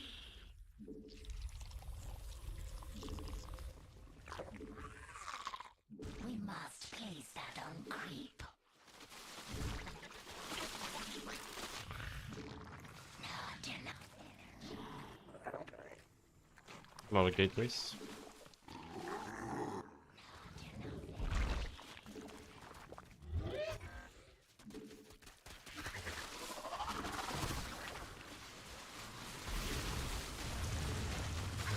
A creep tumor is under attack.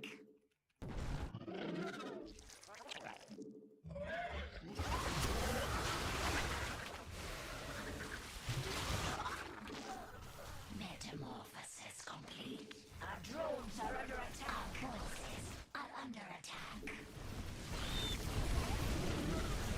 We got a little bit bamboos in here. The hive cluster is under attack. Our drones are under attack. Forces Very bamboos actually.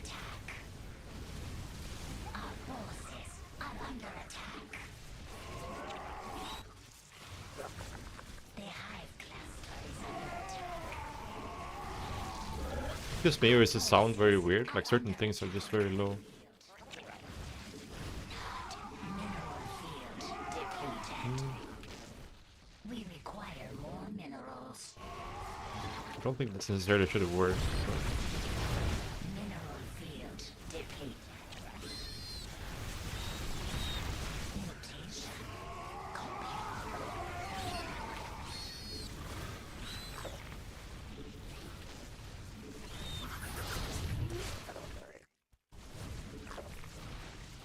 Mineral field. The hive cluster is under attack.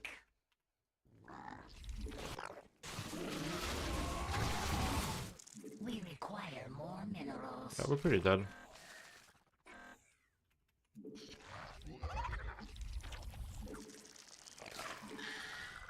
I was just me being out of position there. Busy killing rocks. Place that on creep. Not enough energy. We require more minerals.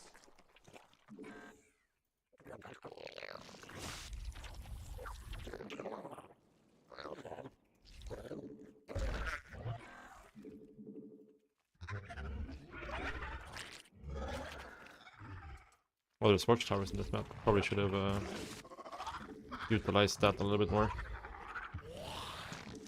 We require more minerals.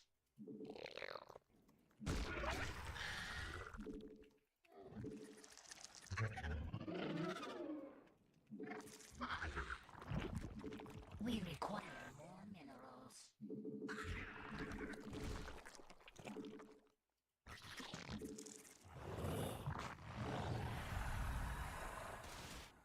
Our forces are under attack.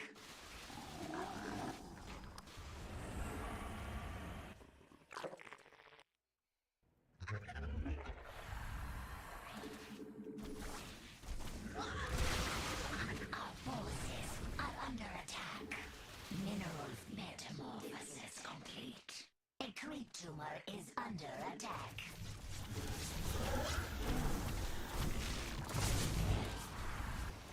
Our forces are under attack. A creep tumor is require more minerals.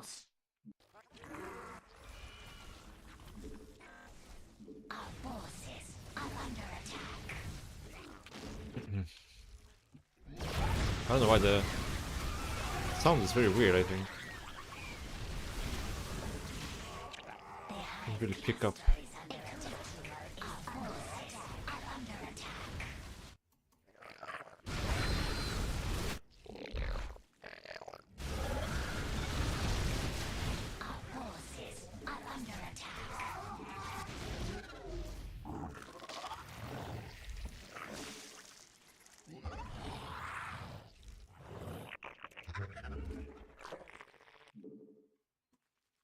Or we can get dash.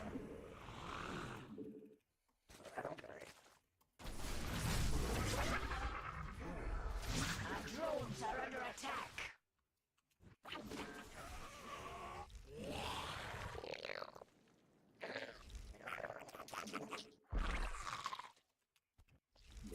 We require more minerals.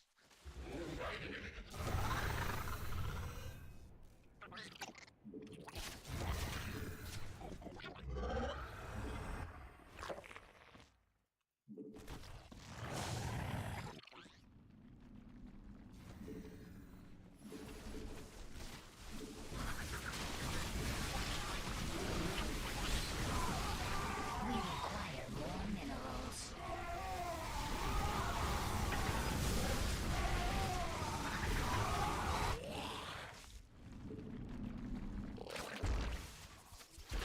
Metamorphosis complete.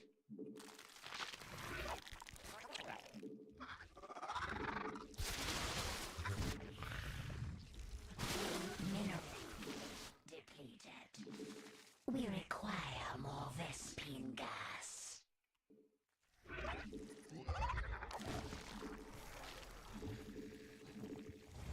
Look after these guys. Mineral field depleted. Mutation.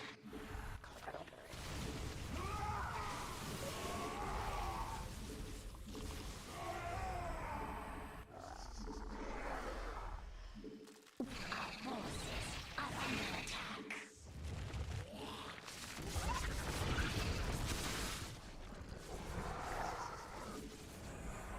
Metamorphosis complete.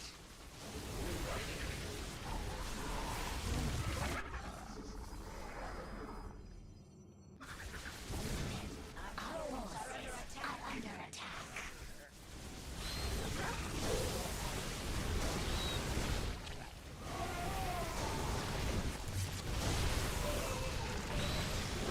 Mineral field depleted. Our forces are under attack. Mineral field depleted. Not enough energy. Mineral field depleted.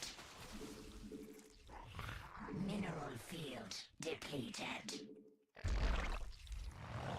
Metamorphosis complete.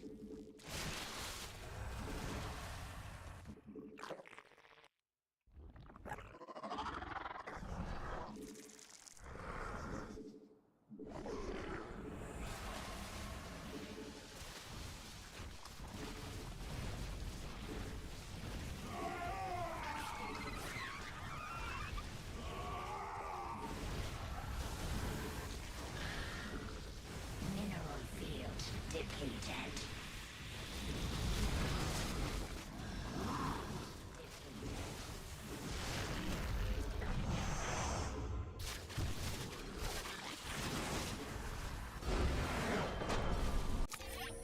Hmm. My sound is very weird. Like certain sounds are super loud and certain are just like... Ah, it's because of this, okay. There we go.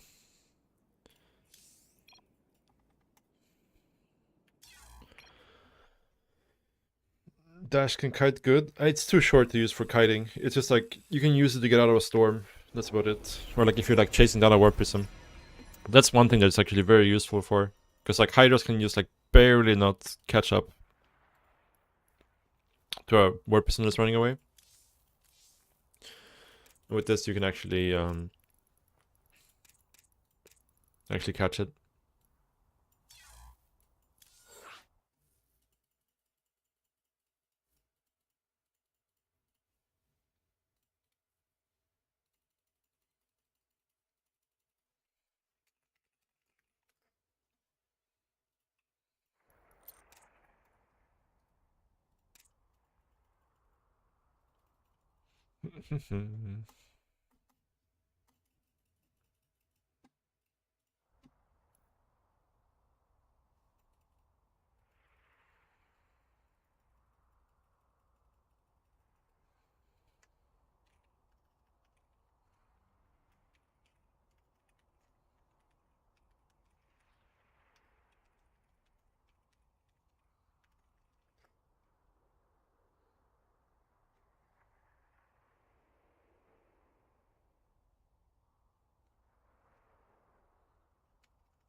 Right. We didn't get to test much in that game. For sure.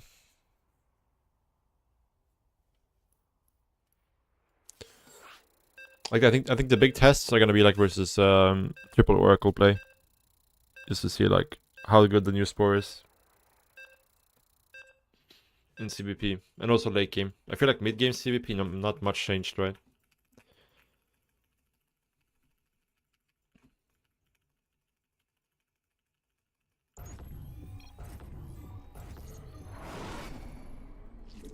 Okay.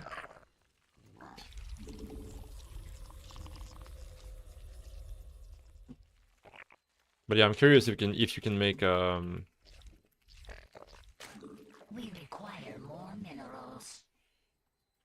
Hydra Lurker We Infestor require work more in this patch. minerals.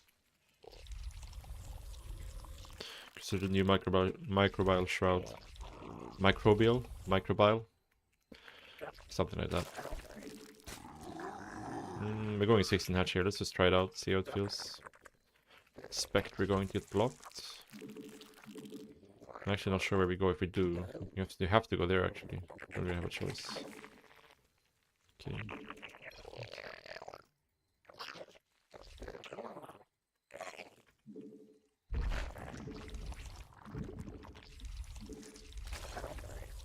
We require more minerals.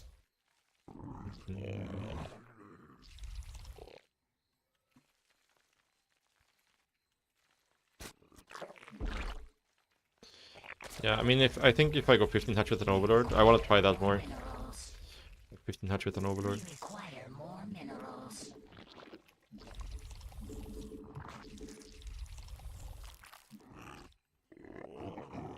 I feel like 15 hatch with an Overlord should be doable on like most maps.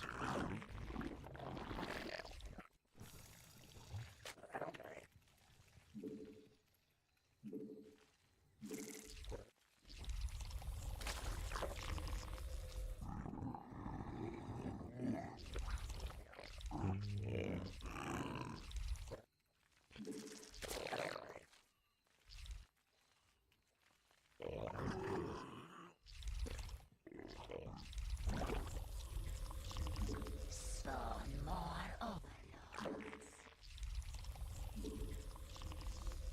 Double gate. I think this should be fine. Most likely. Can skip the first two links because we're not really planning on taking a third here. We're gonna go for queen.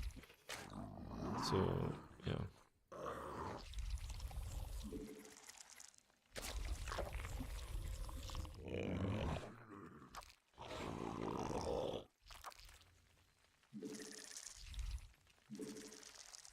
We require more minerals.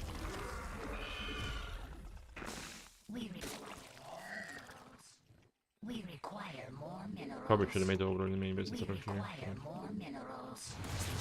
Oh, we can go in behind there. Holy shit, I did not know that.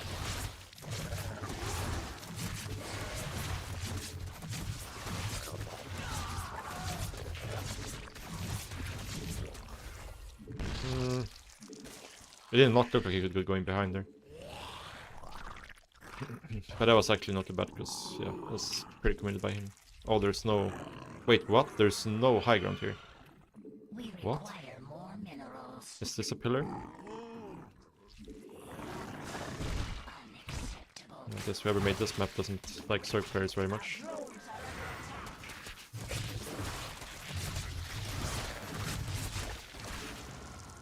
Metamorphosis complete. Is this a pillar? Can't tell. Holy shit.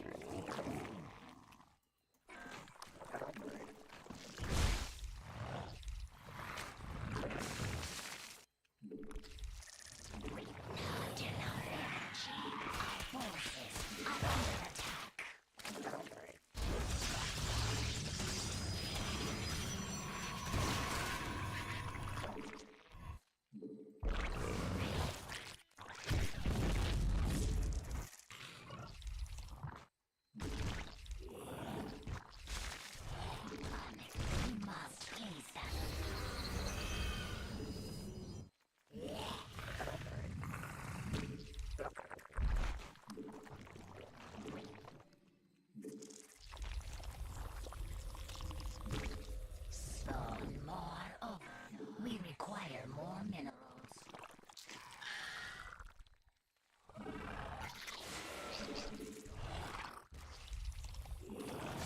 Forces are under attack.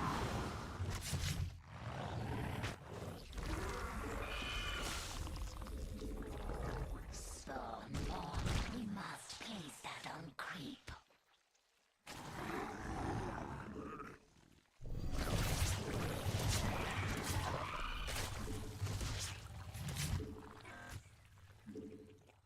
Unacceptable command.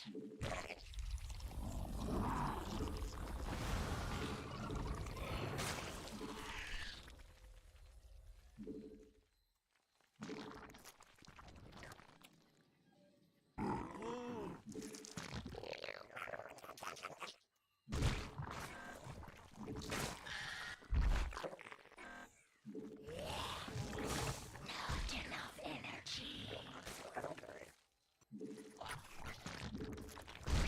Not enough energy.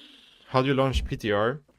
You have to go into the launcher, and then there's like a version select thingy Our forces you can use. under attack. Not the server, but like a version selector thingy. I'm not sure exactly what it's called. But it's in the launcher, like around the area where you press play. Spawn more of unacceptable command. Not enough energy.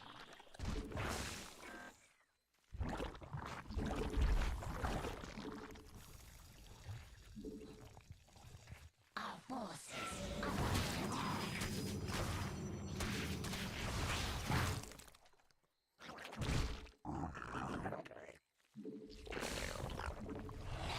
enough energy.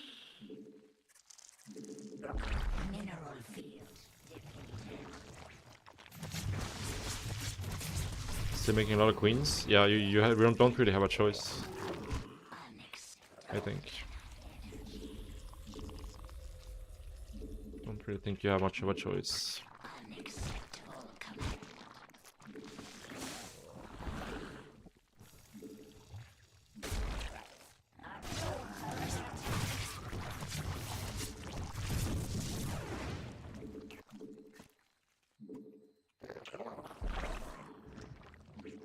Not enough energy.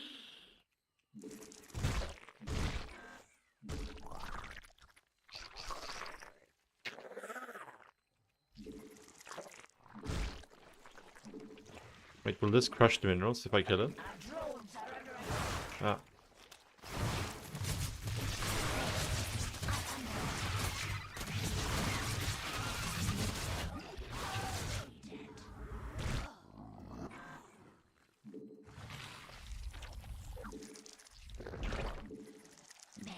Mineral field depleted. Unacceptable. Our forces are under attack. Oh, it does. No, it doesn't. Okay. Oh, and then I can't even I can't even attack the rocks with that high ground vision. Okay. Mineral field depleted.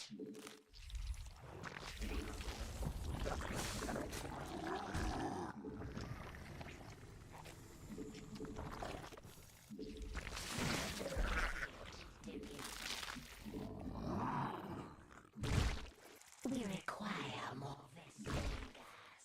Mineral field depleted. We require more Vespene gas. Mineral. We require more Vespene gas. Mineral field depleted. Mineral field unacceptable. Creep. Mineral field. Our forces are under attack. Mineral field depleted. Mineral field depleted.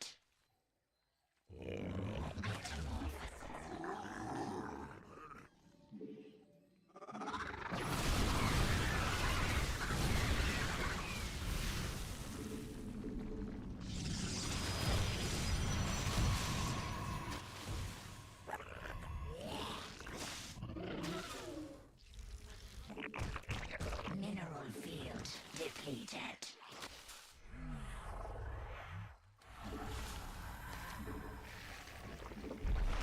Our forces are under attack.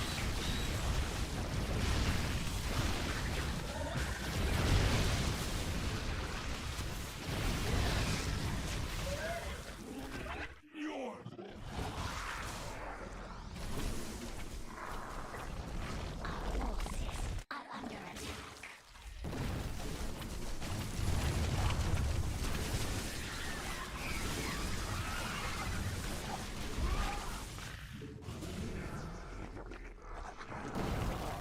Metamorphosis complete.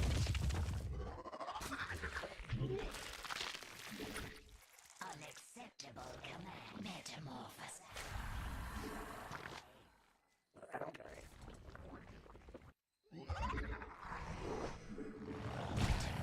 Unacceptable command.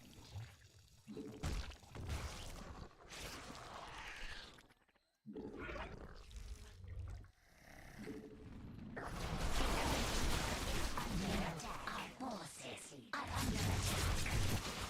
A creature is under attack.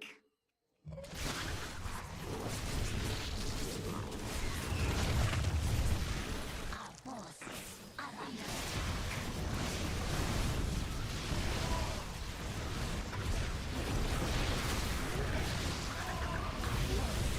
Are under attack. Depleted.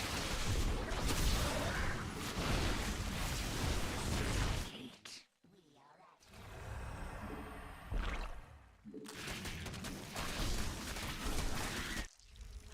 Oh, I don't have an Evo. are under attack. That's interesting. Mineral field depleted.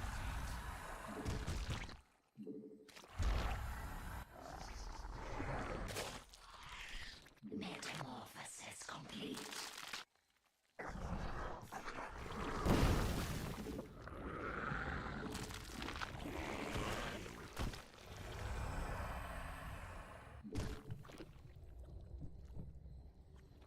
Mineral field depleted. Mineral. A creature is under attack. Our forces are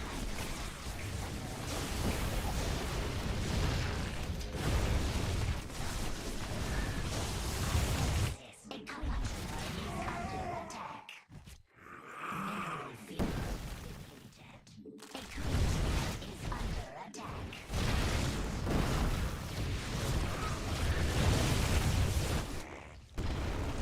Our forces are under attack. The hive cluster is under attack.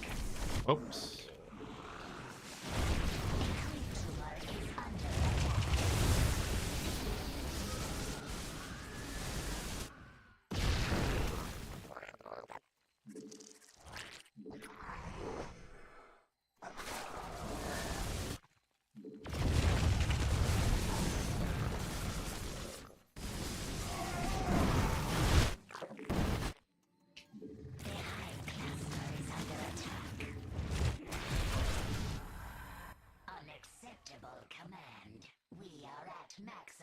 supply.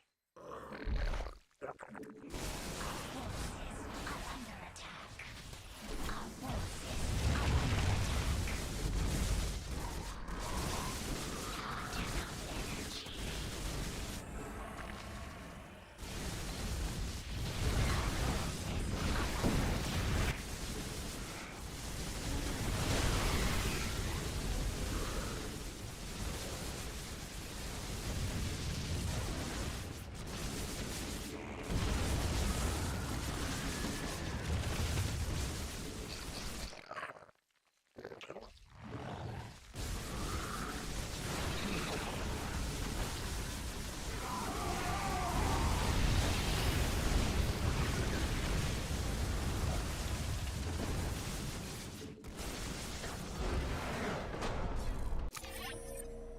Hmm.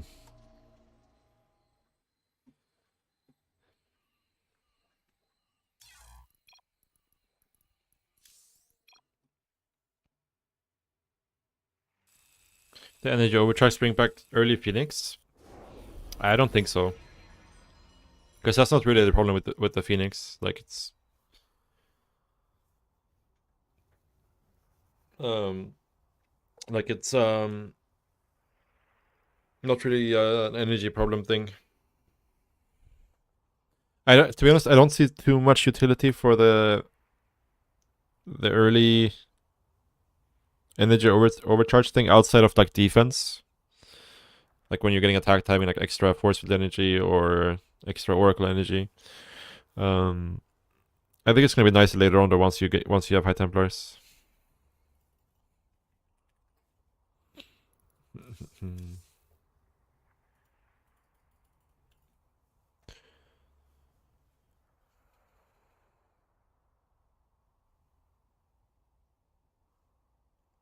Do I know anything about Korean takes in the patch? No, not really.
Why would sentry push be stronger in this patch? I mean, you get more energy on the sentries, but I don't think that's like...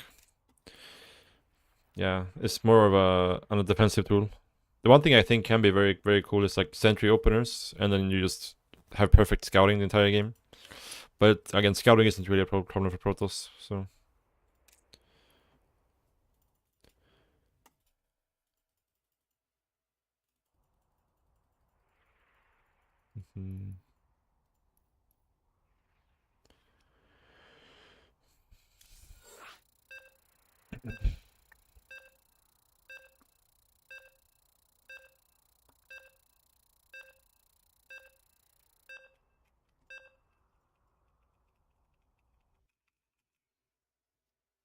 Yeah, I mean, the thing is, like in CVP or PvC at least, Protoss doesn't really have a scouting problem, I don't think. Not if they open Stargate. If they open like Twilight, then yeah, sometimes they might have a vision problem, but...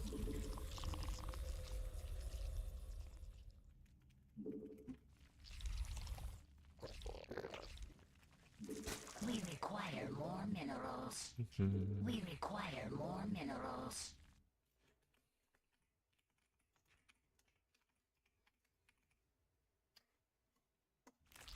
Spawn more Did I write your name wrong? spawn. The bot didn't permit too.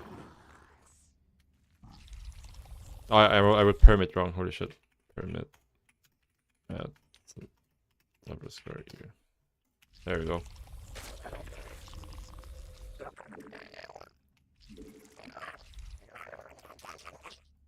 Okay, so. Okay.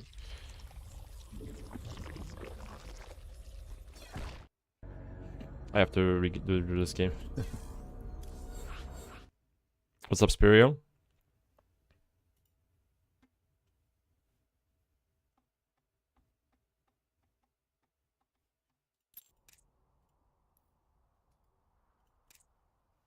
Oh, move AI.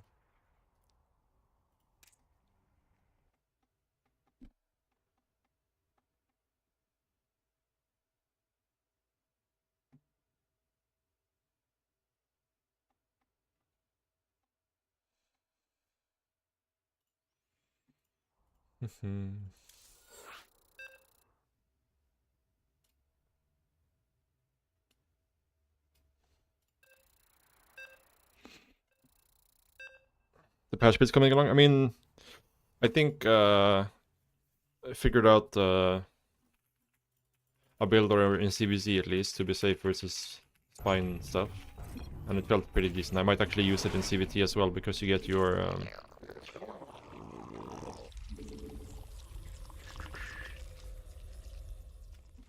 queens and links a little bit faster. We require more minerals.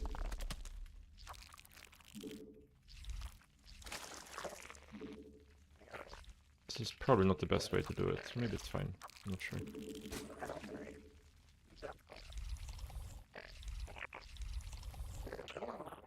Just curious if we can get it down in time. We cannot. Ah, it would have been very, very close.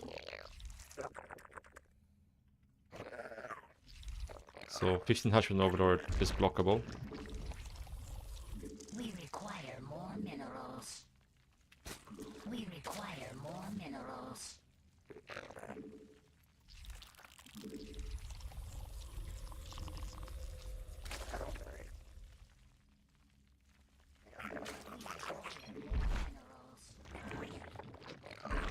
We require more. I think we could have gotten it down. Like, it was very close, right? And I could have like microed my drones a little bit better probably.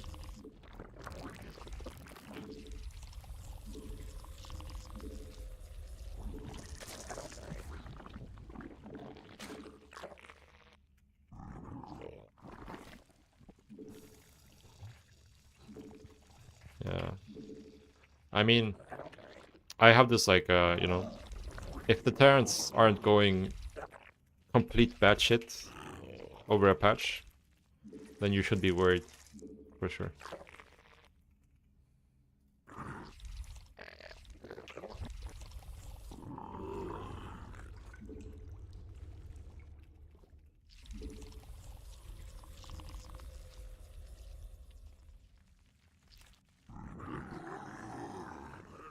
Yeah, like usually it's totally fine when even when the Terrans are going crazy. So if they're not making a lot of noise, it's yeah, it's time to ring the alarm bells for sure.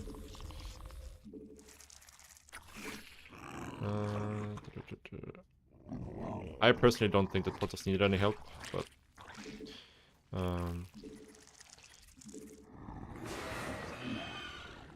yeah. Like the overcharge thing is obviously a massive change. It's gonna require a lot of testing. It's very likely that it's just gonna be certain builds that Protoss just can't defend, maybe. We'll see.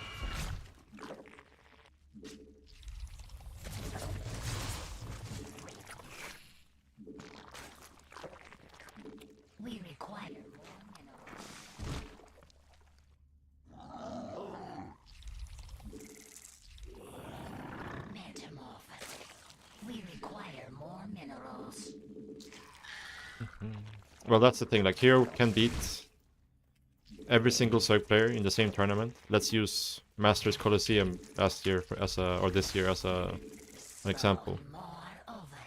He beat every single Zerg player, like a top Zerg player in that tournament, and then he lost to Zerg in the finals. And then afterwards, people were going crazy saying that CVP is unwinnable for Protoss. I personally don't think there's any problem. I mean, there might be a problem in PvT. I can't talk about that, but don't think there's any problem in PvC. For sure.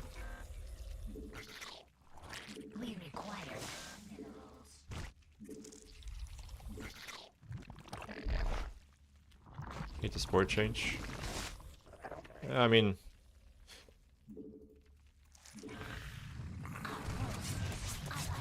I don't really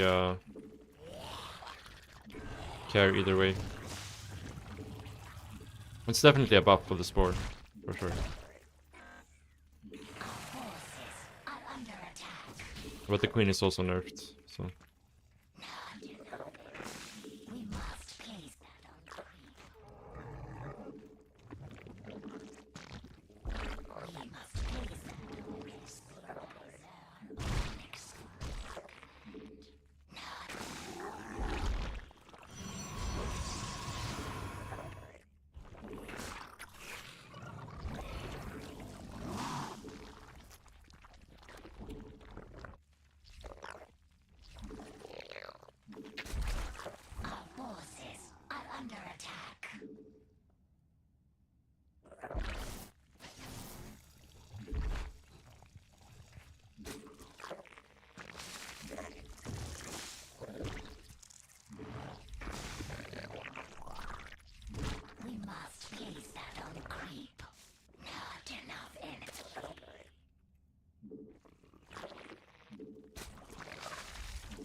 Yeah, well, the thing is, like, even though they nerf the queen, Zerg is still forced to go with, like, multiple queens. Like, a lot of queens. There's no other option. Oh. What? It's 150 minerals in this, holy shit. That kind of messes with my plan a little bit. Gonna be lacking gas here for sure.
I'm surprised this ping is so bad though. Mineral field depleted.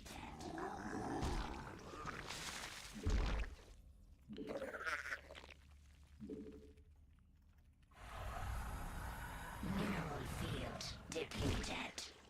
Metamorphosis complete.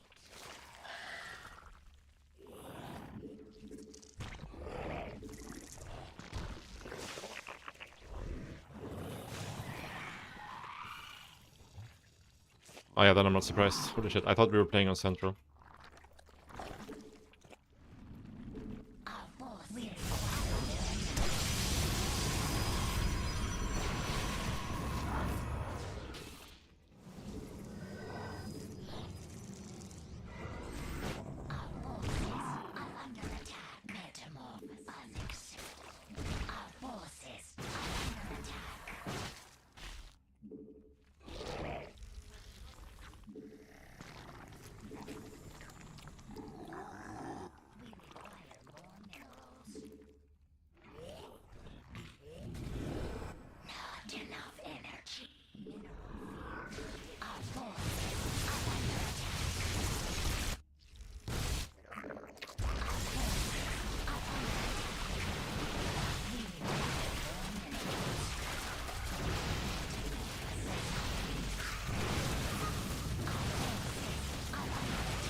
Only I had dash.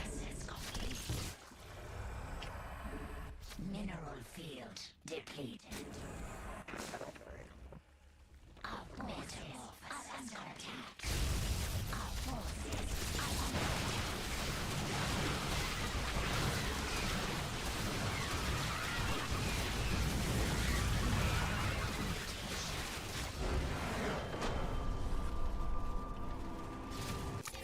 attack. Spore change nerfs oracles immensely. It does nerf them a little bit. But again, a spore doesn't cover the entire mineral line. There's always openings.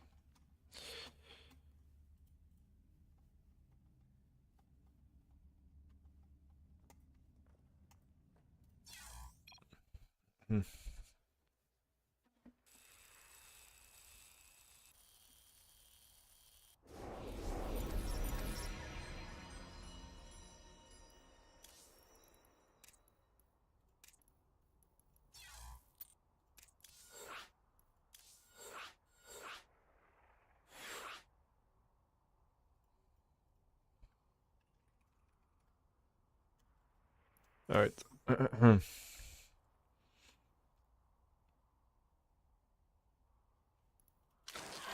mean, it's too early to tell if it's gonna change anything. Like, you know, Reddit had already made up their minds about the patch, like, 30 minutes after the patch notes got released. Nobody is even, like, trying to test it out before dumping their opinion online.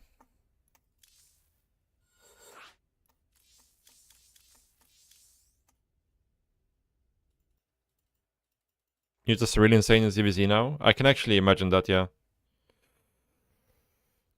Yeah, spores will die really fast.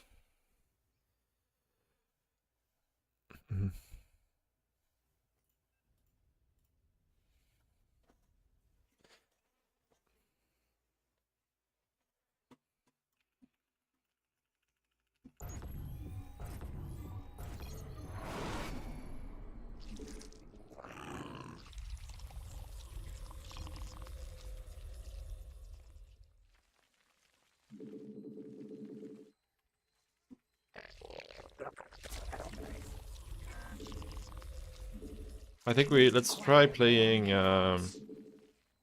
16, 18, 17, but pull before gas.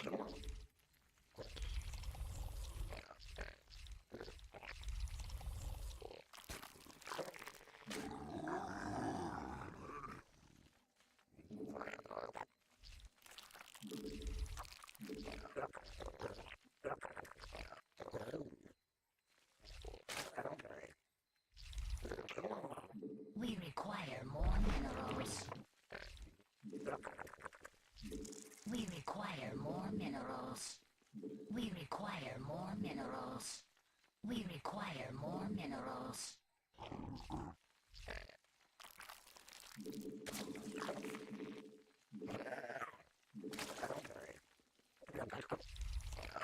We require That's why this was so late here. We require more minerals. We require more minerals.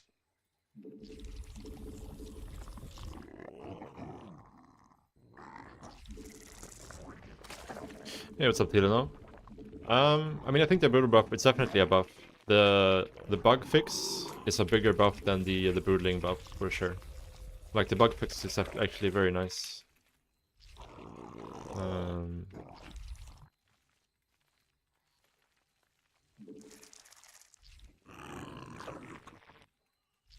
Yeah.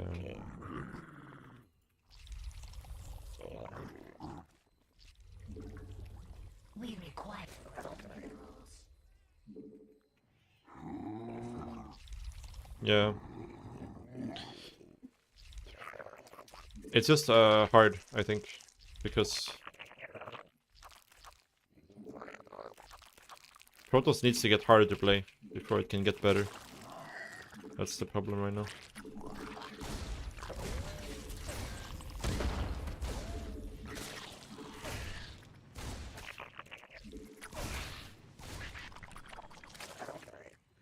They But yeah, you know, I went through all the changes earlier in the stream, so you can just look back at the VOD on YouTube to see. We require more minerals. We require more minerals. That was not something he should have gotten away with, but More minerals. he did.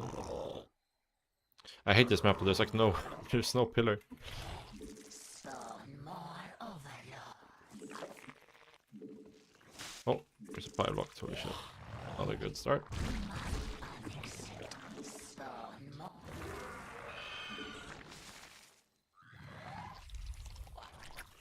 We require more minerals. We require.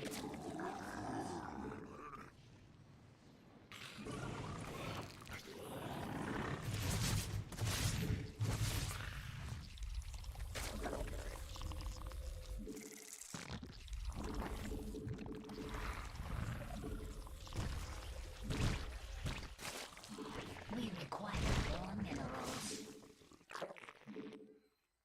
We require more.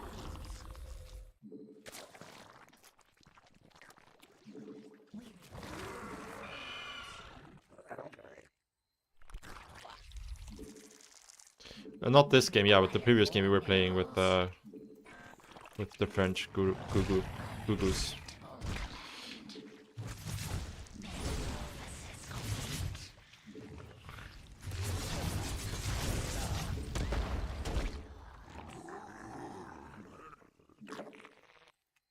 Our forces are under attack.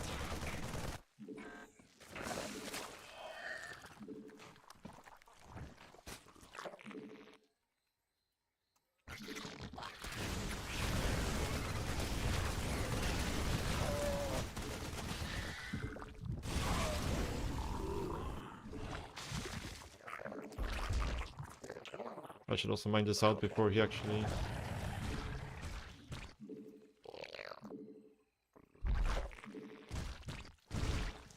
Not enough energy.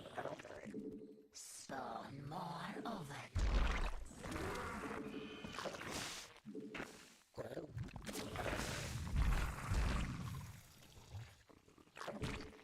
Mineral field. Our drones are under attack. Huh? Spawn not enough energy.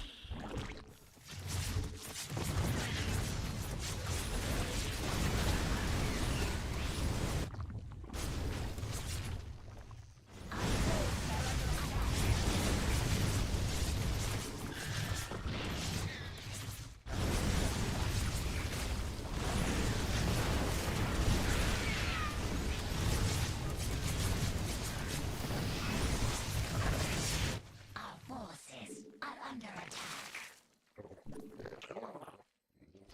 Mineral field depleted.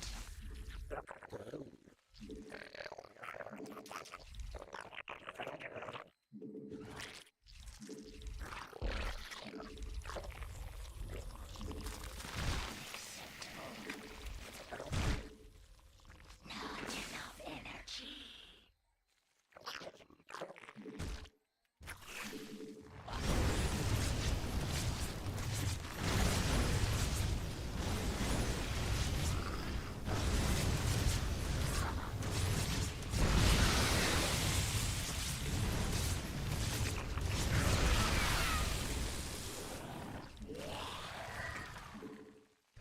We require more metamorphosis complete.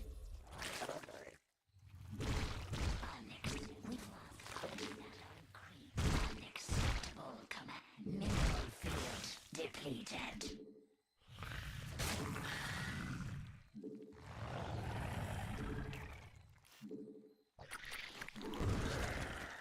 Spawn more overlords. Our forces are under attack. Spawn more overlords. Our forces are under attack. We must face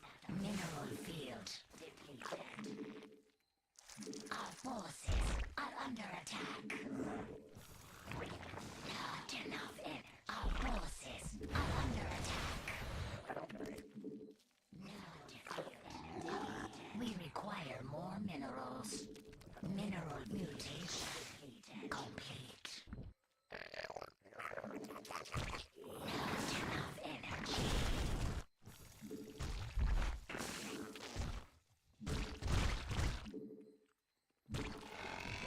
Mineral field unacceptable. We require not enough mutation. Mineral field depleted.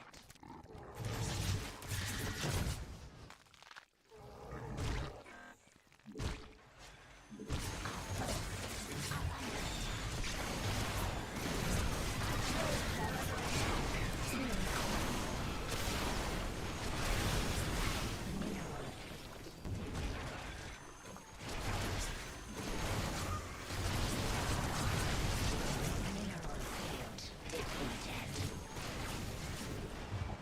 Our forces are under attack.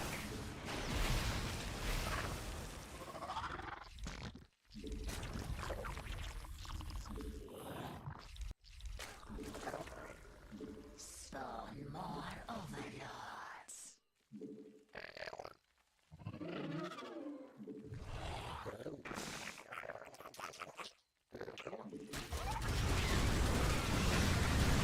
Our forces are under attack.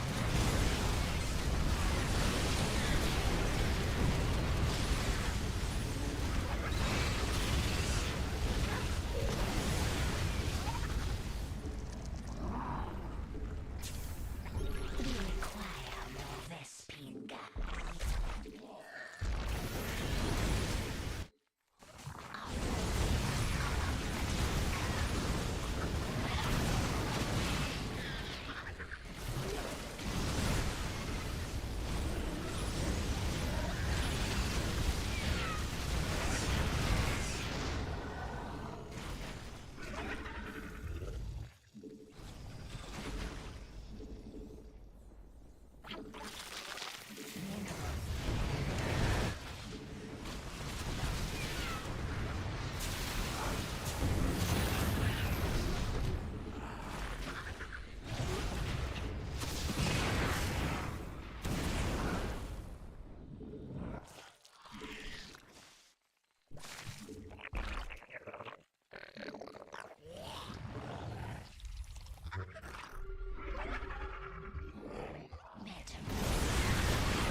Mineral field depleted.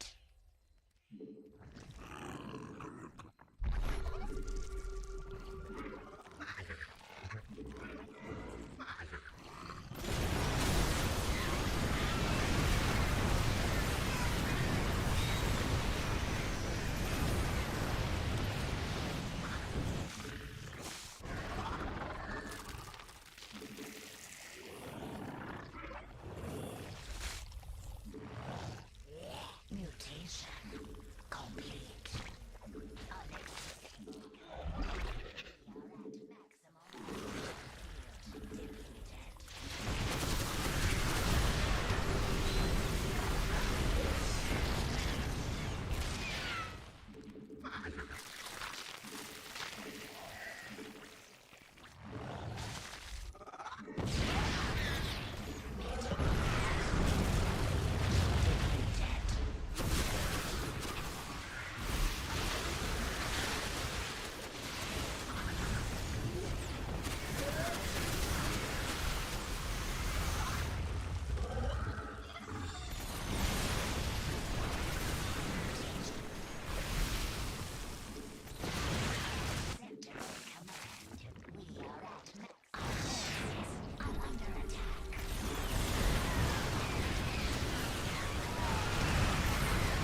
Yeah, the new libs are are interesting. Like this is just a flat out buff versus Zerg for sure. It's the range libs. But I think that's like an issue overall. Like versus Protoss is probably a nerf, maybe.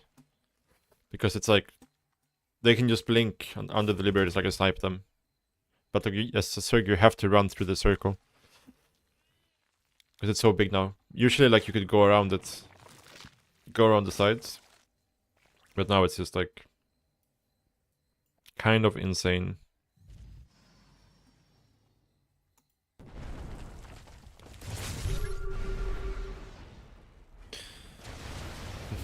Two libs covers your whole main, yeah, basically, yeah. Let's look at this setup. Like the circles are fucking massive.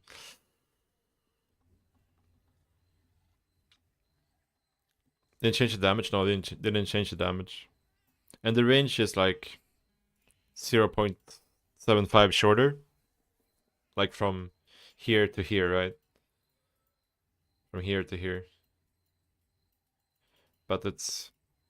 yeah, the circle is much, much, much bigger.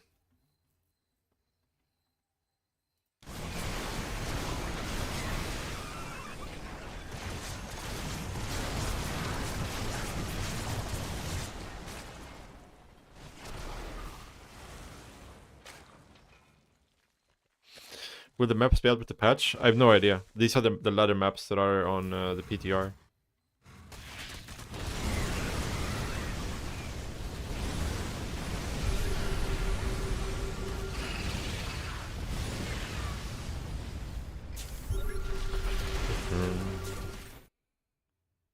The circle seems crazy, yeah. It does seem kind of crazy.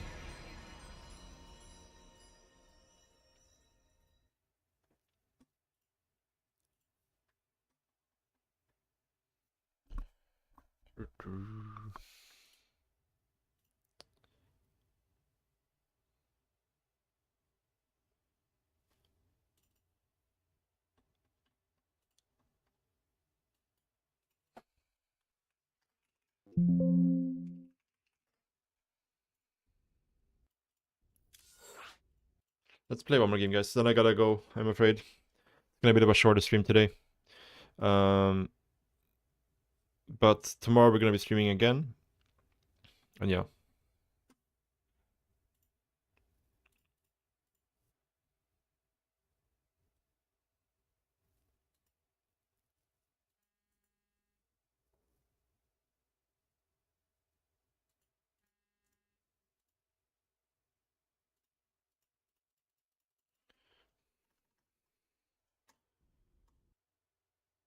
One second, guys.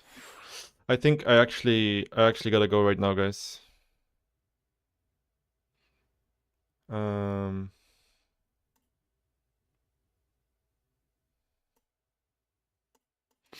Yeah, I have some stuff here I have to do tonight. And yeah. We'll be back again tomorrow though.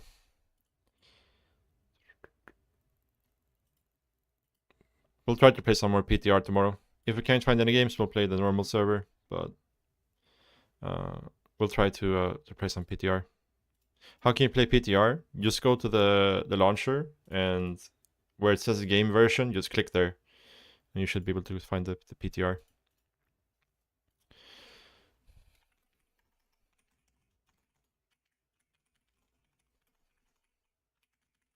Thanks for watching, guys. See you tomorrow. Let's raid, who do we raid, guys? Thriving?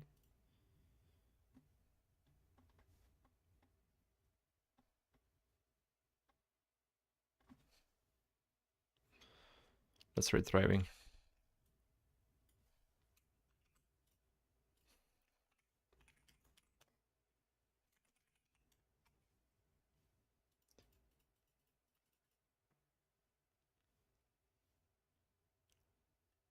Yeah, thank you guys. I'll see you tomorrow.